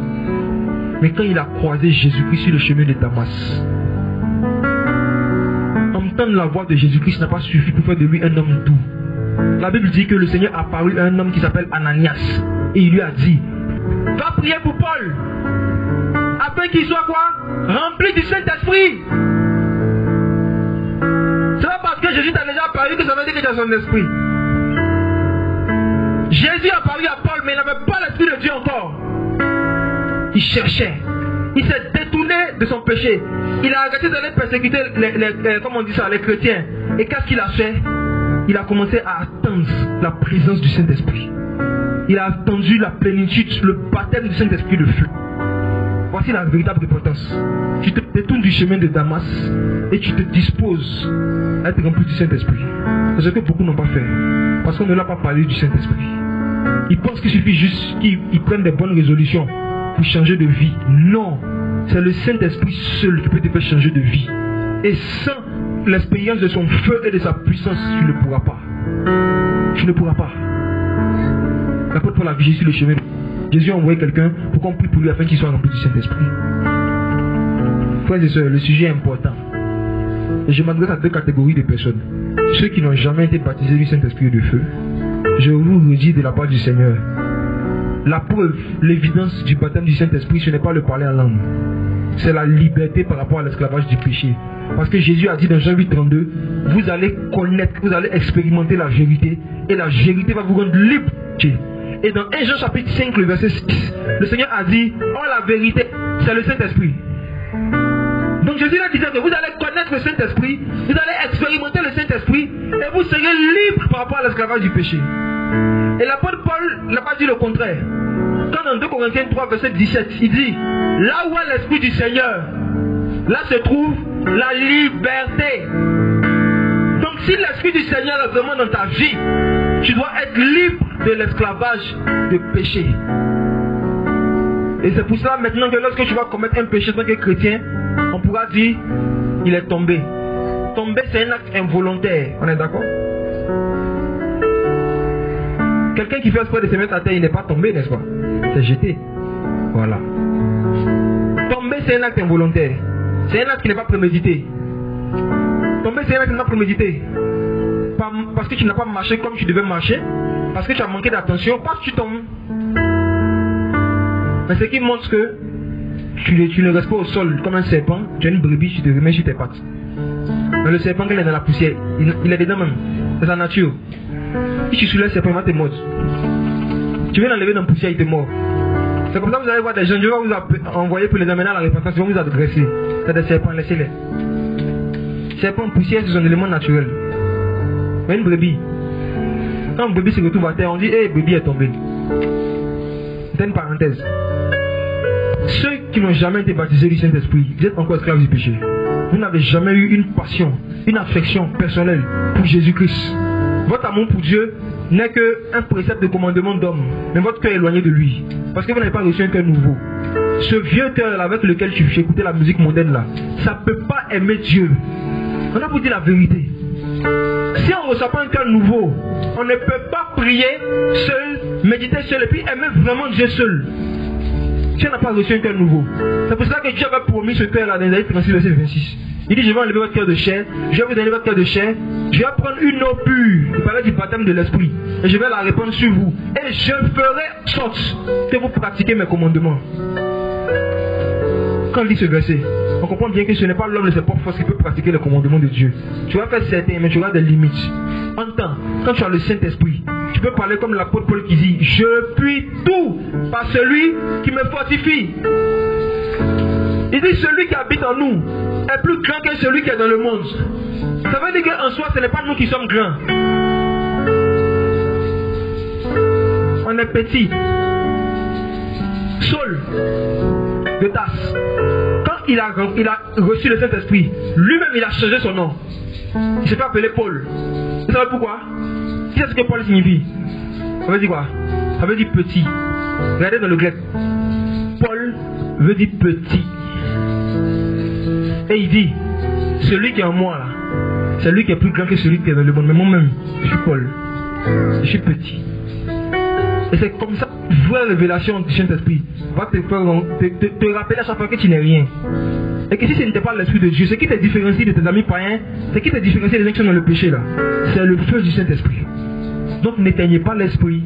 Là maintenant je parle à ceux qui ont été baptisés de l'Esprit et qui n'ont plus le feu du Saint-Esprit, qui n'expérimentent plus la passion, l'amour, l'affection pour les choses d'en haut. Et vous dites quelque chose de la part du Seigneur. L'Esprit du Seigneur, s'il est éteint dans votre vie, il n'y aura plus de différence entre vous et les païens. Il y a des événements qui vont vous surprendre. Alors que normalement l'Esprit de Dieu nous annonce les choses à venir quand on est en communion avec lui. Vous voyez? Il y a des péchés qui vont recommencer, il y a des choses qui vont commencer à dominer. Si vous allez commencer à lutter encore avec des péchés sur lesquels hier vous marchez, aujourd'hui ça va devenir difficile.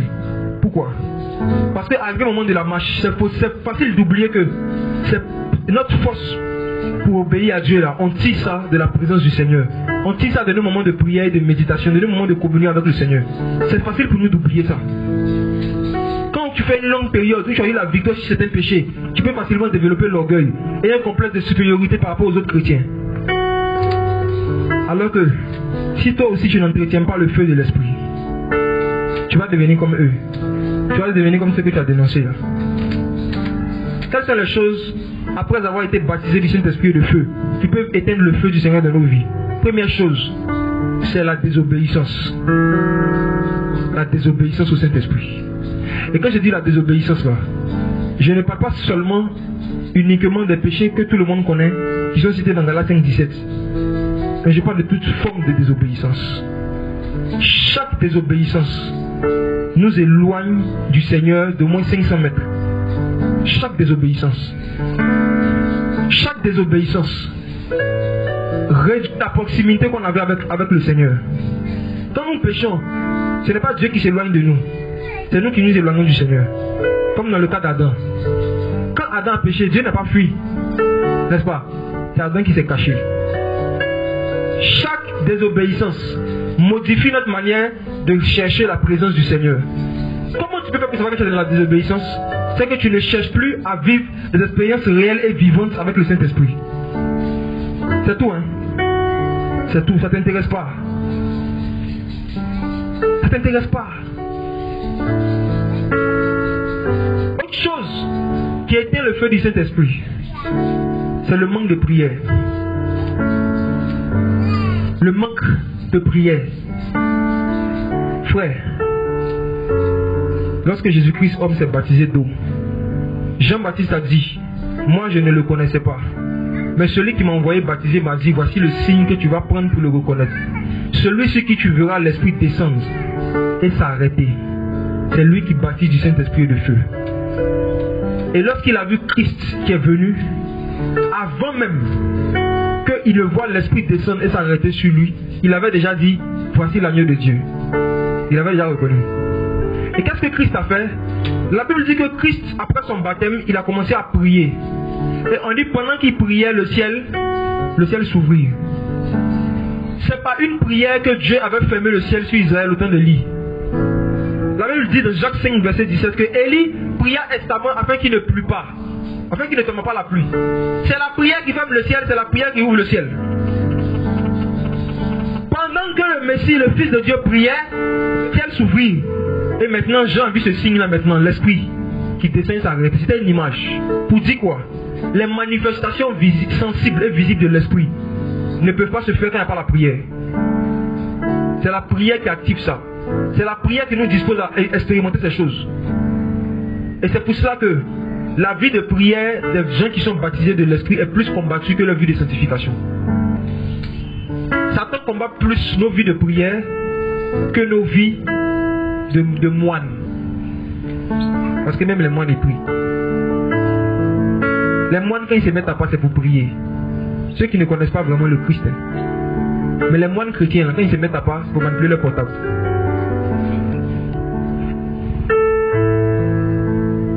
Celui-ci qui tu vas voir l'Esprit descendre et s'arrêter là, c'est lui qui baptise du Saint-Esprit et de feu. Mais celui-ci qui tu vas voir l'Esprit descendre et s'arrêter, il va faire quelque chose qu'aucun baptisé n'a fait avant lui. Quand il est sorti, il priait. Et comme quelqu'un le disait une fois, le baptême de Jésus, ce n'est pas le fait qu'il est rentré dans l'eau, c'est quand il est sorti. Le baptême, c'est le fait de sortir de quelque chose, c'est ça qui est le baptême. Quand la Bible dit dans 1 Corinthiens 10 que les enfants d'Israël ont été baptisés en Moïse, ça veut dire que c'est par Moïse qu'ils sont sortis d'Égypte. Maintenant, quand ils sont sortis là, qu'est-ce qu'ils ont fait? Ils ont commencé à murmurer. Alors que Jésus, quand il est sorti de l'eau, il a commencé à prier. Lorsque tu négliges ta vie de prière, tu vas perdre le feu. Le feu va s'éteindre. La présence sensible et réelle du Saint-Esprit ne sera plus ton expérience. Tu vas commencer à parler de Dieu au passé, comme un historien, comme une historienne. Et moi avant là, il y avait une vie de prière. Moi avant là, ma relation avec Dieu. Moi avant là, j'avais des visions. Frère, les visions, c'est censé être une expérience courante. C'est des gens qui sont en communion avec le Saint-Esprit. Parce que le Seigneur avait dit dans Joël 2:28 que dans les derniers temps, il va répondre sur la sur toute chair. Les jeunes gens auront des visions, les vieillards auront des songes. Si tu es quelqu'un avant, le Seigneur te parlait régulièrement par des visions, et que depuis un long moment c'est arrêté, il faut te poser des questions, c'est pas normal. Ce n'est pas normal. Le réveil, ce n'est pas censé être un événement qui nous arrive une fois en passant. Le réveil, c'est l'état normal d'un corps qui est vivant. Un corps vivant, normalement, il doit être réveillé. C'est quand il dort qu'on est étonné. La preuve, regarde ton voisin, est-ce que tu es étonné de le voir réveillé? C'est quand il dort que tu le regardes bizarrement. N'est-ce pas? Quand quelqu'un dort à côté de toi, en pleine journée, que ça te fait bizarre. Sinon, normalement, tout le monde est censé être réveillé. Donc, normalement, le réveil, ça doit être l'expérience de ceux et celles qui sont remplis du Saint-Esprit. Et j'aimerais terminer avec une histoire dans Acte 19. Verset 1. Acte 19, 1. Verset 1 à 3. Pendant qu'Apollos était à Corinthe, Paul, après avoir parcouru toutes les hautes provinces de l'Asie, arriva à Éphèse. Ayant rencontré quelques disciples, il leur dit: avez-vous reçu le Saint-Esprit quand vous avez cru? Ils lui répondirent: nous n'avons même pas entendu dire qu'il y a un Saint-Esprit. Et il leur dit: de quel baptême donc avez-vous été baptisés? Ils répondirent: du baptême de Jean. Amen. On va s'arrêter là. La Bible dit que Paul croise les disciples et il leur demande: avez-vous reçu le Saint-Esprit quand vous avez cru? J'aimerais poser cette question à tous ceux qui sont là ce soir. Chacun n'a qu'à se poser la question: as-tu reçu le Saint-Esprit quand tu as cru en Jésus? Est-ce que tu as reçu le Saint-Esprit? Ils ont dit: nous n'avons même pas entendu dire qu'il y a un Saint-Esprit. Ils ont été sincères. Comme c'est Paul qui leur parlait, ils auraient pu faire semblant. Il dit: oui, on l'a reçu. Et qu'est-ce qui se passe? Dommage, ils allaient passer à côté d'une gloire. Ils allaient passer à côté de quelque chose que Dieu voulait leur faire vivre ce jour-là. Une expérience qu'ils n'avaient jamais vécue. Vous savez, être baptisé du Saint-Esprit et être rempli du Saint-Esprit, c'est deux expériences différentes. Le jour où le Seigneur te baptise du Saint-Esprit et de feu, en même temps il te remplit de son esprit ce jour-là. Mais la plénitude de l'esprit, comme j'ai dit là, le péché peut faire que tu vas perdre ça. La désobéissance, la négligence de la vie de prière peut faire que tu vas perdre ça. Et quand tu n'es plus rempli du Saint-Esprit, tu es toujours baptisé de l'Esprit parce que tu as l'Esprit de Dieu qui appartient au Seigneur. Mais ce qui va t'arriver, c'est que en fait, tu vas commencer à vivre comme un païen, mais ayant l'Esprit de Dieu. Tu vas commencer à devenir charnel. Un païen, c'est pas forcément quelqu'un qui va en boîte, qui fume pas. Un païen, c'est quelqu'un qui n'a pas de conversation avec Dieu toute la journée, toute la nuit. Quelqu'un qui n'a pas de relation personnelle et intime avec le Seigneur. Et le fait de ne plus avoir des temps, des moments intimes avec le Seigneur, c'est vivre comme un païen, même si tu ne vas pas en boîte. Vivre comme un païen, c'est vivre en dehors d'une relation personnelle et vivante avec Jésus. Une relation avec des expériences réelles avec Jésus-Christ. C'est ça, vivre comme un païen, aux yeux du Seigneur. Il y a beaucoup de musulmans qui sont pieux, les gars. Il y a des musulmans qui sont pieux, qui sont corrects, ils ont une seule femme, incorrects en ce qui concerne la loi écrite. Mais pourquoi on dit qu'ils ne sont pas convertis? Parce qu'ils n'ont pas l'esprit de Christ. Parce qu'ils n'ont pas de relation avec le Saint-Esprit. C'est le Saint-Esprit qui nous différencie des païens. Ce n'est même pas nos bonnes œuvres. C'est l'Esprit de Dieu. L'Esprit de Dieu nous donne la capacité de faire ce que ceux qui n'ont pas l'Esprit ne peuvent pas faire. À savoir, obéir au Seigneur. Aimer le Seigneur de tout notre cœur, de toute notre pensée. Cette passion, cet amour pour le Seigneur, est-ce que tu l'as toujours? Avez-vous reçu le Saint-Esprit quand vous avez cru? Et êtes-vous toujours rempli du Saint-Esprit après avoir cru? Est-ce que cette passion elle est toujours là? Frère, quand tu n'as pas la passion pour quelque chose que tu le fais, tu deviens hypocrite. Et souvent, ça m'est déjà arrivé certaines années de ma marche avec le Seigneur. J'avais des moments de prière hypocrite. Je priais parce qu'il était l'heure que j'ai fixée pour prier. Mais pas parce que mon cœur brûlait de désir d'expérimenter le Saint-Esprit. Ce n'était pas un désir d'expérimenter la présence de Dieu qui me poussait à prier. Mais c'était un devoir moral. Je dois prier. Je lisais les Écritures un moment parce que un bon chrétien doit lire. Mais quand je lisais dans mon cœur était froid, mon cœur était vide. C'était comme si je lisais un roman. Et souvent, ça vous arrive. Quand vous lisez la Bible, vous êtes nombreux, mais quand vous regardez un film, vous êtes passionné. Il y a une joie que vous tirez, même à regarder les informations sur France 24. Il y en a qui prennent plus plaisir à regarder des films, à regarder le journal, qu'à écouter une prédication. Vous n'êtes pas en communion avec le Saint-Esprit. Vous n'aimez plus le Seigneur. Lorsque les choses de Dieu t'ennuient, c'est un signe que tu n'as plus le feu. Lorsque tu ne trouves plus ta joie, tes délices. Lorsque ton Éden, ce qui fait ton Éden, ton délice, ce n'est pas la présence du Seigneur. Mais c'est autre chose, qui n'est pas un péché. Il y a des gens qui aiment France 24 plus que la présence du Saint-Esprit. Des vieux. Parce qu'ils aiment l'information. Il fait s'asseoir de 20h jusqu'à 22h pour regarder qu'est-ce qui se passe dans le monde. Un petit il va prendre sa Bible pour ouvrir, pour voir qu'est-ce qui se passe dans la Bible. Là. Pourquoi? Parce que son cœur est froid, indifférent par rapport aux choses du Seigneur. C'est la preuve qu'il n'y a pas le feu. Il n'y a pas le feu. Et sans le feu du Seigneur, nos vies sont si hypocrites. Sans le feu, il y a des pasteurs, je vous dis, qui n'ont plus envie de prêcher. Il y a des pasteurs qui ont envie un moment d'arrêter, de faire une pause, ne serait-ce même que prendre des vacances. Mais ils ne peuvent pas, sinon comment ils vont manger à la fin du mois? Donc ce n'est pas la passion pour Jésus-Christ qui les motive à prêcher et à faire l'œuvre du Seigneur. C'est la passion des billets de banque. À qui c'est déjà arrivé, tu vas au travail, tu n'as plus envie de travailler, mais tu continues de partir quand même. À qui ça arrive? Voilà. Tu n'as plus le feu du travail, mais tu as le feu du salaire. Donc par amour pour le salaire, en tout cas, tu fais des efforts quand même pour le salaire. Ça m'est arrivé. Et c'est l'hypocrisie. Le feu pour prier. Le feu pour aimer Dieu.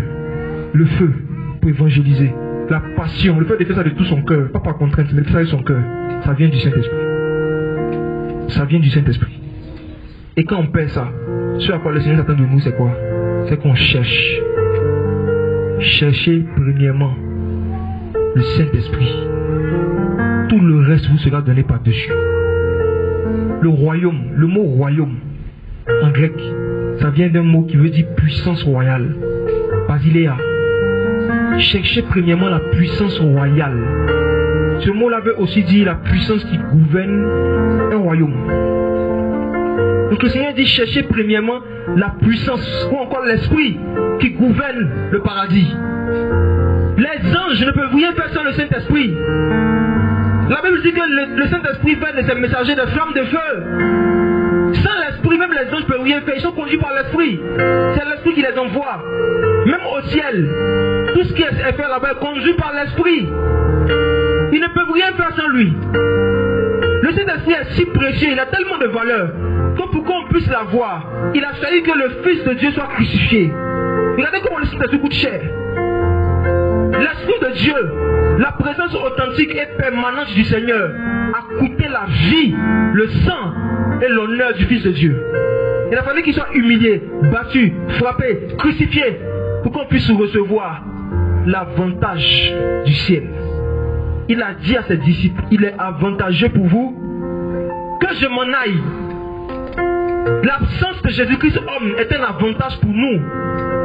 Si Jésus-Christ n'était pas mort et qu'il était resté en vie jusqu'à aujourd'hui, ce n'était pas avantageux pour nous. On n'allait pas recevoir la puissance royale qui gouverne le ciel. On n'allait pas recevoir celui sans qui rien ne peut se faire dans le royaume. C'est pour cela qu'il avait dit à ses disciples, quelques-uns d'entre vous ne mourront pas jusqu'à ce qu'ils aient vu venir avec puissance le royaume. On parlait du Saint-Esprit. Il dit, restez à Jérusalem. Vous recevrez la promesse du Père. Vous recevrez une puissance lorsque le Saint-Esprit viendra sur vous. Et vous serez mes témoins. Il est impossible pour toi de garder le témoignage de Jésus si tu n'as pas cette puissance-là. C'est impossible. Et quand tu vois que tu l'as perdu, que tu l'avais auparavant, il faut la chercher premièrement. Plus que l'argent. Il faut chercher ça plus que le travail, plus que le mariage, plus que le visa, plus que toutes ces choses. Le Saint-Esprit.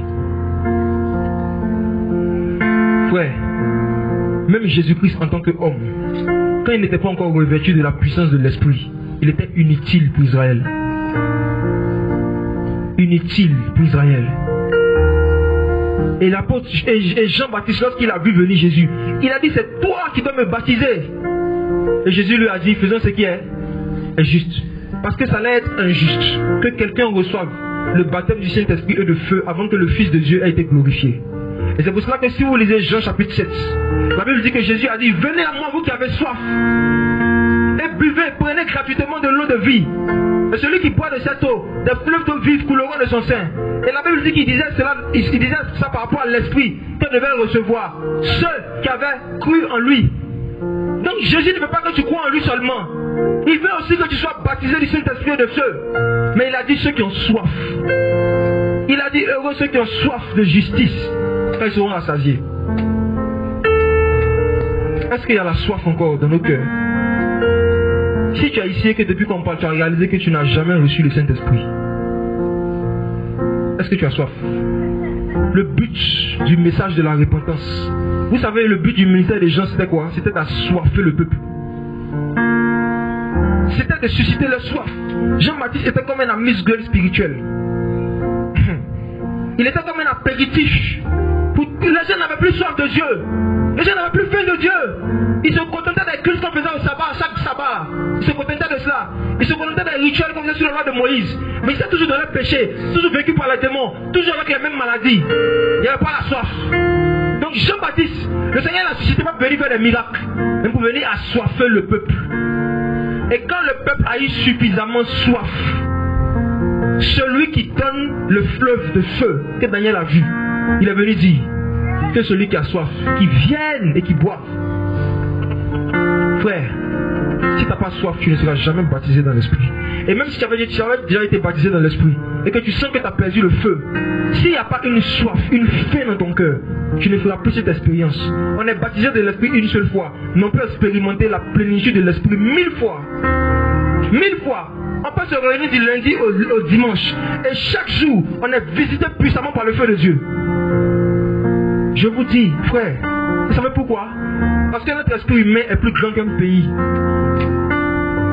Et 2 litres, 20 litres ne peuvent pas le remplir. Rappelez-vous du fou de Gadara, il avait combien de démons? Légion. Légion, c'est au moins 3000 soldats, sinon plus. Donc regardez, si un esprit humain peut contenir 3000 anges de chute différents, regardez la taille de l'esprit humain. Vous pensez que juste un programme peut nous remplir? Un seul programme ne peut pas nous remplir. Un seul moment de prière ne peut pas nous remplir. Il y a la place pour 3000. Il y a la place pour 3000 révélations de Jésus-Christ. Il y a la place pour 3000 visitations du Saint-Esprit. Il y a la place pour 3000 dons spirituels. Ce qui manque, c'est la soif. Sinon, je vous dis, frère, l'esprit humain boit, hein? Regardez les apôtres dans Acte 2. On dit qu'ils ont été remplis de l'esprit. 2 chapitres plus tard dans Acte 4, on dit qu'ils s'est mis à prier. Et puis ils furent remplis de l'esprit. Juste 2 chapitres après. Même les apôtres n'ont pas expérimenté le feu une seule fois. Ils ont expérimenté plusieurs fois le feu. On est baptisé du Saint-Esprit une seule fois. Mais on peut être touché par son feu autant de fois qu'on a soif. Et qu'est-ce que l'évangile de prospérité et les fausses doctrines viennent tuer dans le cœur des chrétiens? La soif. Lorsqu'un prophète ou un prédicateur vient, et c'est lui qui devient l'intermédiaire entre toi et Dieu, tu n'as plus soif de Dieu. Il tue ta soif de Dieu sans s'en rendre compte. Lorsqu'à chaque fois que tu veux recevoir quelque chose sur ta vie, qu'est-ce qui va t'arriver? Il devient un fast-food spirituel. Fast-food. Il cherche plus Dieu. Pourquoi aujourd'hui les chrétiens ont arrêté de chercher Dieu? Mais parce qu'il y a des dieux qui sont là, ils ont déjà des messies, des oins, des Christ. Ils ne cherchent plus le Christ. Et beaucoup de gens ont pris la place du Seigneur dans la vie des gens sans s'en rendre compte, même des gens qui sont sincères, à cause de la manière de servir le Seigneur. Ils ne poussent pas les gens à chercher premièrement le Saint-Esprit, le royaume des cieux. Frères et sœurs, il y a une seule chose qui monte dans mon cœur, la soif. Je vous dis, c'est la soif qui pousse au sacrifice. C'est la soif qui pousse à la repentance. Si tu as soif de la présence réelle du Saint-Esprit et qui te dit, abandonne tel péché, il n'y a aucun sacrifice qui va devenir trop difficile. Parce que la soif rend fou. La faim rend fou. Et comme un frère a dit, pourquoi les chrétiens d'aujourd'hui ne le gênent pas? Parce qu'ils n'ont pas faim. C'est ceux qui ont faim de Dieu. Ils n'ont pas besoin d'attendre un songe ou une vision. Leur soif les empêche de manger. Les expériences qu'ils veulent vivre avec l'esprit, ils n'arrivent pas à les atteindre. Et ils comprennent que la nourriture devient un obstacle, est devenue un voile. Frères et sœurs, il fait nuit actuellement dans le monde spirituel, on a besoin du feu. Et chacun a son feu. Je me rappelle une vision que le Seigneur m'avait donnée à un programme il y a 2 ans. J'ai vu des gens qui avaient attrapé des lampes. Vous voyez les gens du Néandertal là, ils prenaient un morceau de bois, ils mettaient du feu autour. J'ai vu un groupe de personnes qui avaient attrapé ça comme ça, et il était midi. Et il y avait le soleil, mais le soleil qui était dans le ciel n'éclairait pas la ville où ils étaient. Il y avait le soleil, tout le monde voyait le soleil, mais il faisait noir autour d'eux. Et c'est ceux qui avaient les torches, les gens commençaient à les chercher. Et c'est eux qui éclairaient les gens. J'ai eu cette vision là pendant que je prêchais. J'ai demandé au Seigneur qu'est-ce que c'est. Et l'Esprit m'a dit, en fait, aujourd'hui il y a beaucoup de gens qui sont regardés comme des soleils, comme des leaders, comme des modèles, mais qui n'éclairent pas. Et ceux qui ont soif de lumière vont commencer à chercher le feu. Et ceux qui avaient le feu dans leurs mains, ils étaient très peu nombreux. Il y avait des foules qui venaient à eux, à cause du feu. Les hommes, les femmes, les enfants ont soif et ont faim d'être libres de l'esclavage du péché. Il y en a qui sont tourmentés par des démons, par des esprits impurs, qui vont à l'hôpital, qui font des examens. On cherche telle maladie, on ne sait pas c'est quoi. On les soigne, ça va, ça revient. Les gens sont chargés et fatigués. Et Jésus savait que si physiquement il restait sur la terre, tous les malades que lui voulait guérir, tous les démons qu'il pouvait chasser, il n'allait pas pouvoir le faire. Il fallait qu'il quitte cette forme humaine-là et qu'il revête un corps spirituel. Et qu'à travers ce corps spirituel, il puisse habiter dans la vie des hommes et des femmes qui ont soif. Et quand il nous a dit, vous allez faire les mêmes œuvres que moi et de plus grandes, c'est parce que Jésus-Christ n'a jamais voulu que ses œuvres s'arrêtent sur la terre. Il n'a jamais voulu qu'une seule nation reste sans miracle. Il ne voulait pas qu'une nation reste sans la possibilité d'être guérie de leur maladie. Il ne voulait pas qu'une nation reste sans la possibilité d'être baptisée du Saint-Esprit et de feu. Il voulait que dans chaque nation, dans chaque ville, dans chaque quartier, dans chaque commune, il y ait des personnes qui ont le feu du Saint-Esprit et qui peuvent aider d'autres personnes qui souffrent et qui ne l'ont pas à pouvoir eux aussi avoir une relation personnelle et vivante avec Jésus-Christ, le feu de Dieu. Le feu. Et lorsque tu perds le feu de Dieu, tu deviens égoïste, tu ne te soucies plus des problèmes de l'église. Tu ne te sens pas concerné par les problèmes des autres chrétiens. Tu ne te sens pas concerné par les choses qui ne vont pas bien dans nos assemblées. Moïse, lorsqu'il n'avait pas rencontré le feu de Dieu, il s'occupait seulement des moutons de Jéthro. Il n'était pas concerné, il ne se sentait plus concerné par les souffrances des gens en Israël. Mais c'est quand il a croisé le feu, c'est quand il a parlé avec le feu, c'est quand le feu a commencé à lui dire, voilà, j'ai entendu les cris de mes enfants. C'est là que Moïse, lui aussi, a commencé à avoir de nouveau une passion, un feu, pour aller aider les autres. Aujourd'hui, pourquoi est-ce que beaucoup de chrétiens ne prient même pas, ils n'intercèdent même pas pour que le Seigneur guérisse des gens qui ont des maladies incurables? Pourquoi les chrétiens ne prient pas pour le réveil? Pourquoi les chrétiens qui ont des gens dans la famille qui ne sont pas convertis, qui sont païens, ne prient plus pour la conversion de leurs parents? C'est parce qu'ils n'ont plus le feu. Le feu devient, le manque de feu va toujours te parler des souffrances des autres.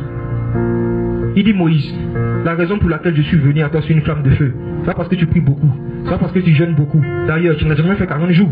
C'est pourquoi je suis venu vers toi.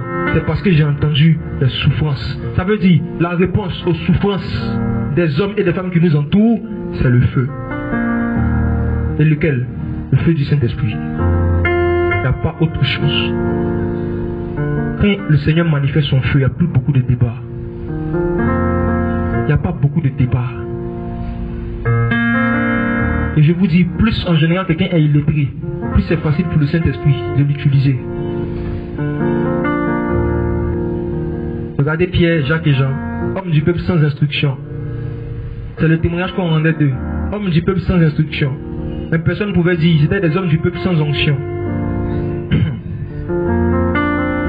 Les pharisiens, tout ce qu'ils pouvaient dire, là, c'est dire qu'ils ne connaissaient pas grec, ils ne connaissaient pas les textes, c'est ce qu'ils pouvaient dire. Mais ils ne pouvaient pas dire que ces gens-là, quand ils prient pour des malades, Dieu ne les exauce pas. Et aujourd'hui, quel est le témoignage que les païens rendent de nous? Hommes du peuple plein d'instructions, mais sans onction.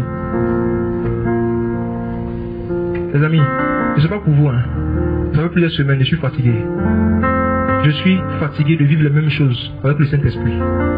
J'ai soif. Et la soif, quand ça arrive à un certain niveau, je ne peux plus dormir normalement, je ne peux plus travailler normalement, tu ne peux plus vivre. Tu ne peux plus vivre. Pourquoi? Parce que tu ne ressens plus la présence de la vie. La vie, c'est le Saint-Esprit. La vie. La vie. Celui qui n'a pas soif de l'Esprit, même si l'Esprit est là, comme un fleuve de feu, il ne pourra pas boire. C'est la seule condition pour boire, que celui qui a soif. Que celui qui a soif. Je voulais m'arrêter là. Pour ceux qui ont réalisé qu'ils n'ont jamais été baptisés du Saint-Esprit, et pour ceux qui l'avaient été, mais qui ont vu qu'ils ont perdu la communion avec le Saint-Esprit, il y a une seule chose qui va vous donner accès à ce fleuve de feu que Daniel a vu dans Daniel 7, c'est la soif. Que chacun manifeste sa soif là où il est assis. Et Dieu va se révéler à toi en fonction de ta soif. Je vous dis, il y a une gloire terrible, une présence terrible du Seigneur au milieu de nous. Ah ouais. C'est la soif. Prends la position qui te convient.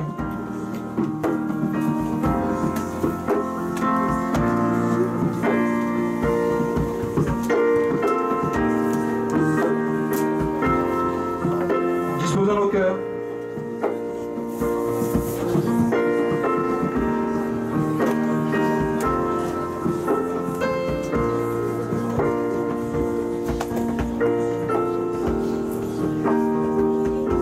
Retour en Éden, retour dans les délices, retour dans la présence délicieuse du Saint-Esprit. Pour tous ceux et celles qui n'avaient jamais été baptisés du Saint-Esprit et de feu, qui ont pris conscience de leur état ce soir, et qui se sont repentis de leurs péchés et qui ont la soif, voici Dieu qui vous répond.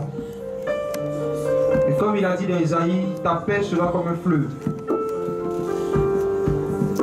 Tu vas le prier, tu vas méditer les Écritures, tu vas l'adorer différemment, profondément. Pour tous ceux et celles qui avaient le feu et qui l'avaient éteint, et qui vous êtes humiliés devant le Seigneur, voici Christ pour vous. Il se révèle de nouveau à vous, autant que le feu. Il remet dans vos cœurs une passion pour les choses spirituelles, une passion pour le royaume, une passion et une affection pour les choses d'en haut.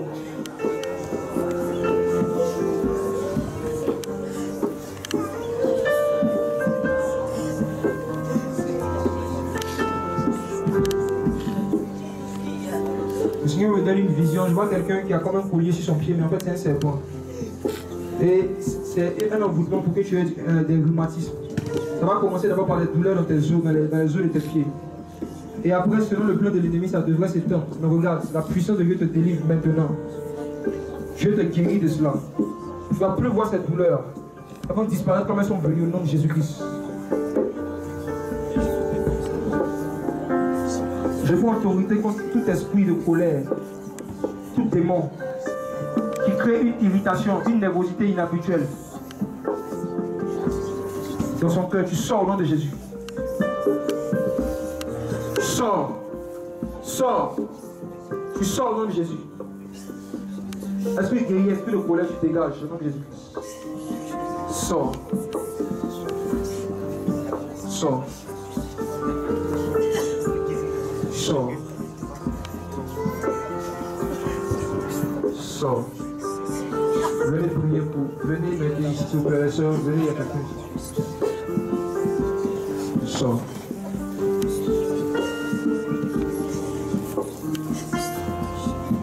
Sors. Sors. Différemment. Profondément. Disposons-nous. Voici ce que fait le Saint-Esprit.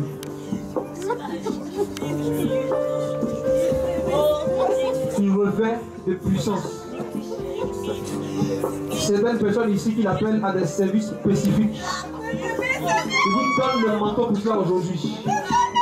Le revêtement de sa puissance. Et ce revêtement-là va vous pousser à vous isoler constamment. Et ça sera Dieu qui sera en train d'opérer dans votre cœur. La Bible dit que lorsqu'il a appelé les apôtres, il les a établis pour être avec lui d'abord. Le Seigneur dit qu'il vous donne un revêtement. Il va vous pousser à désirer sa présence plus qu'auparavant. Parce qu'il y a une œuvre spécifique que vous devez faire de cette nation. Ce sont des manteaux de feu que Dieu distribue. Pour prophétiser, pour évangéliser. Pour enseigner les Écritures. C'est les événements que Dieu distribue ce soir. Il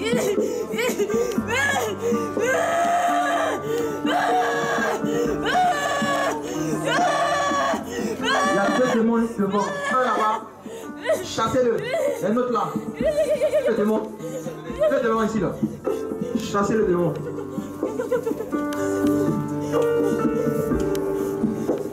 L'esprit impur ne supporte pas le feu.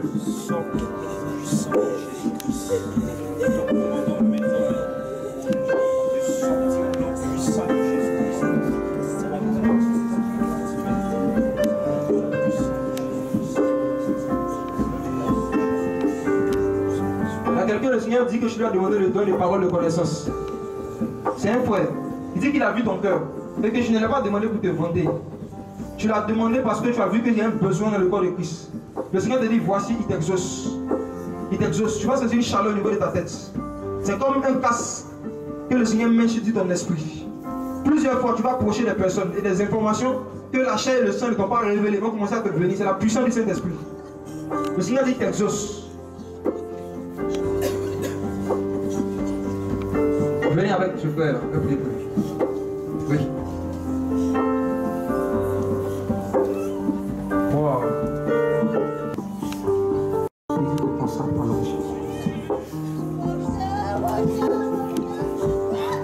C'est qu'on s'en parle. Le feu. Le feu.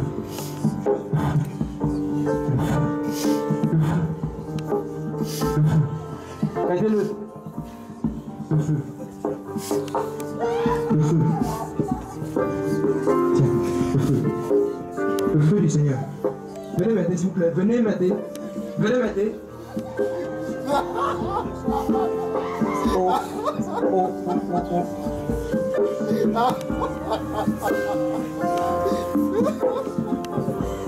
Le feu. Son feu est là. Si seulement quelqu'un pouvait se disposer.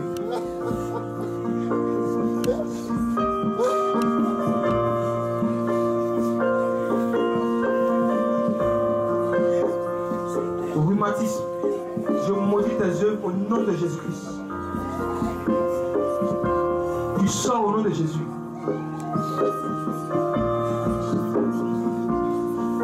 Je prends autorité contre tout démon, tout esprit impur qui cause des nausées fréquentes à quelqu'un ici.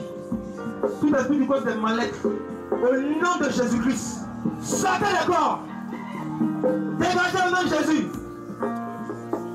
J'ai vu une soeur, chassez un démon ici, chassez-le. Il y a quelqu'un qui est devant ici, chassez l'esprit, oui. Priez, chassez l'esprit.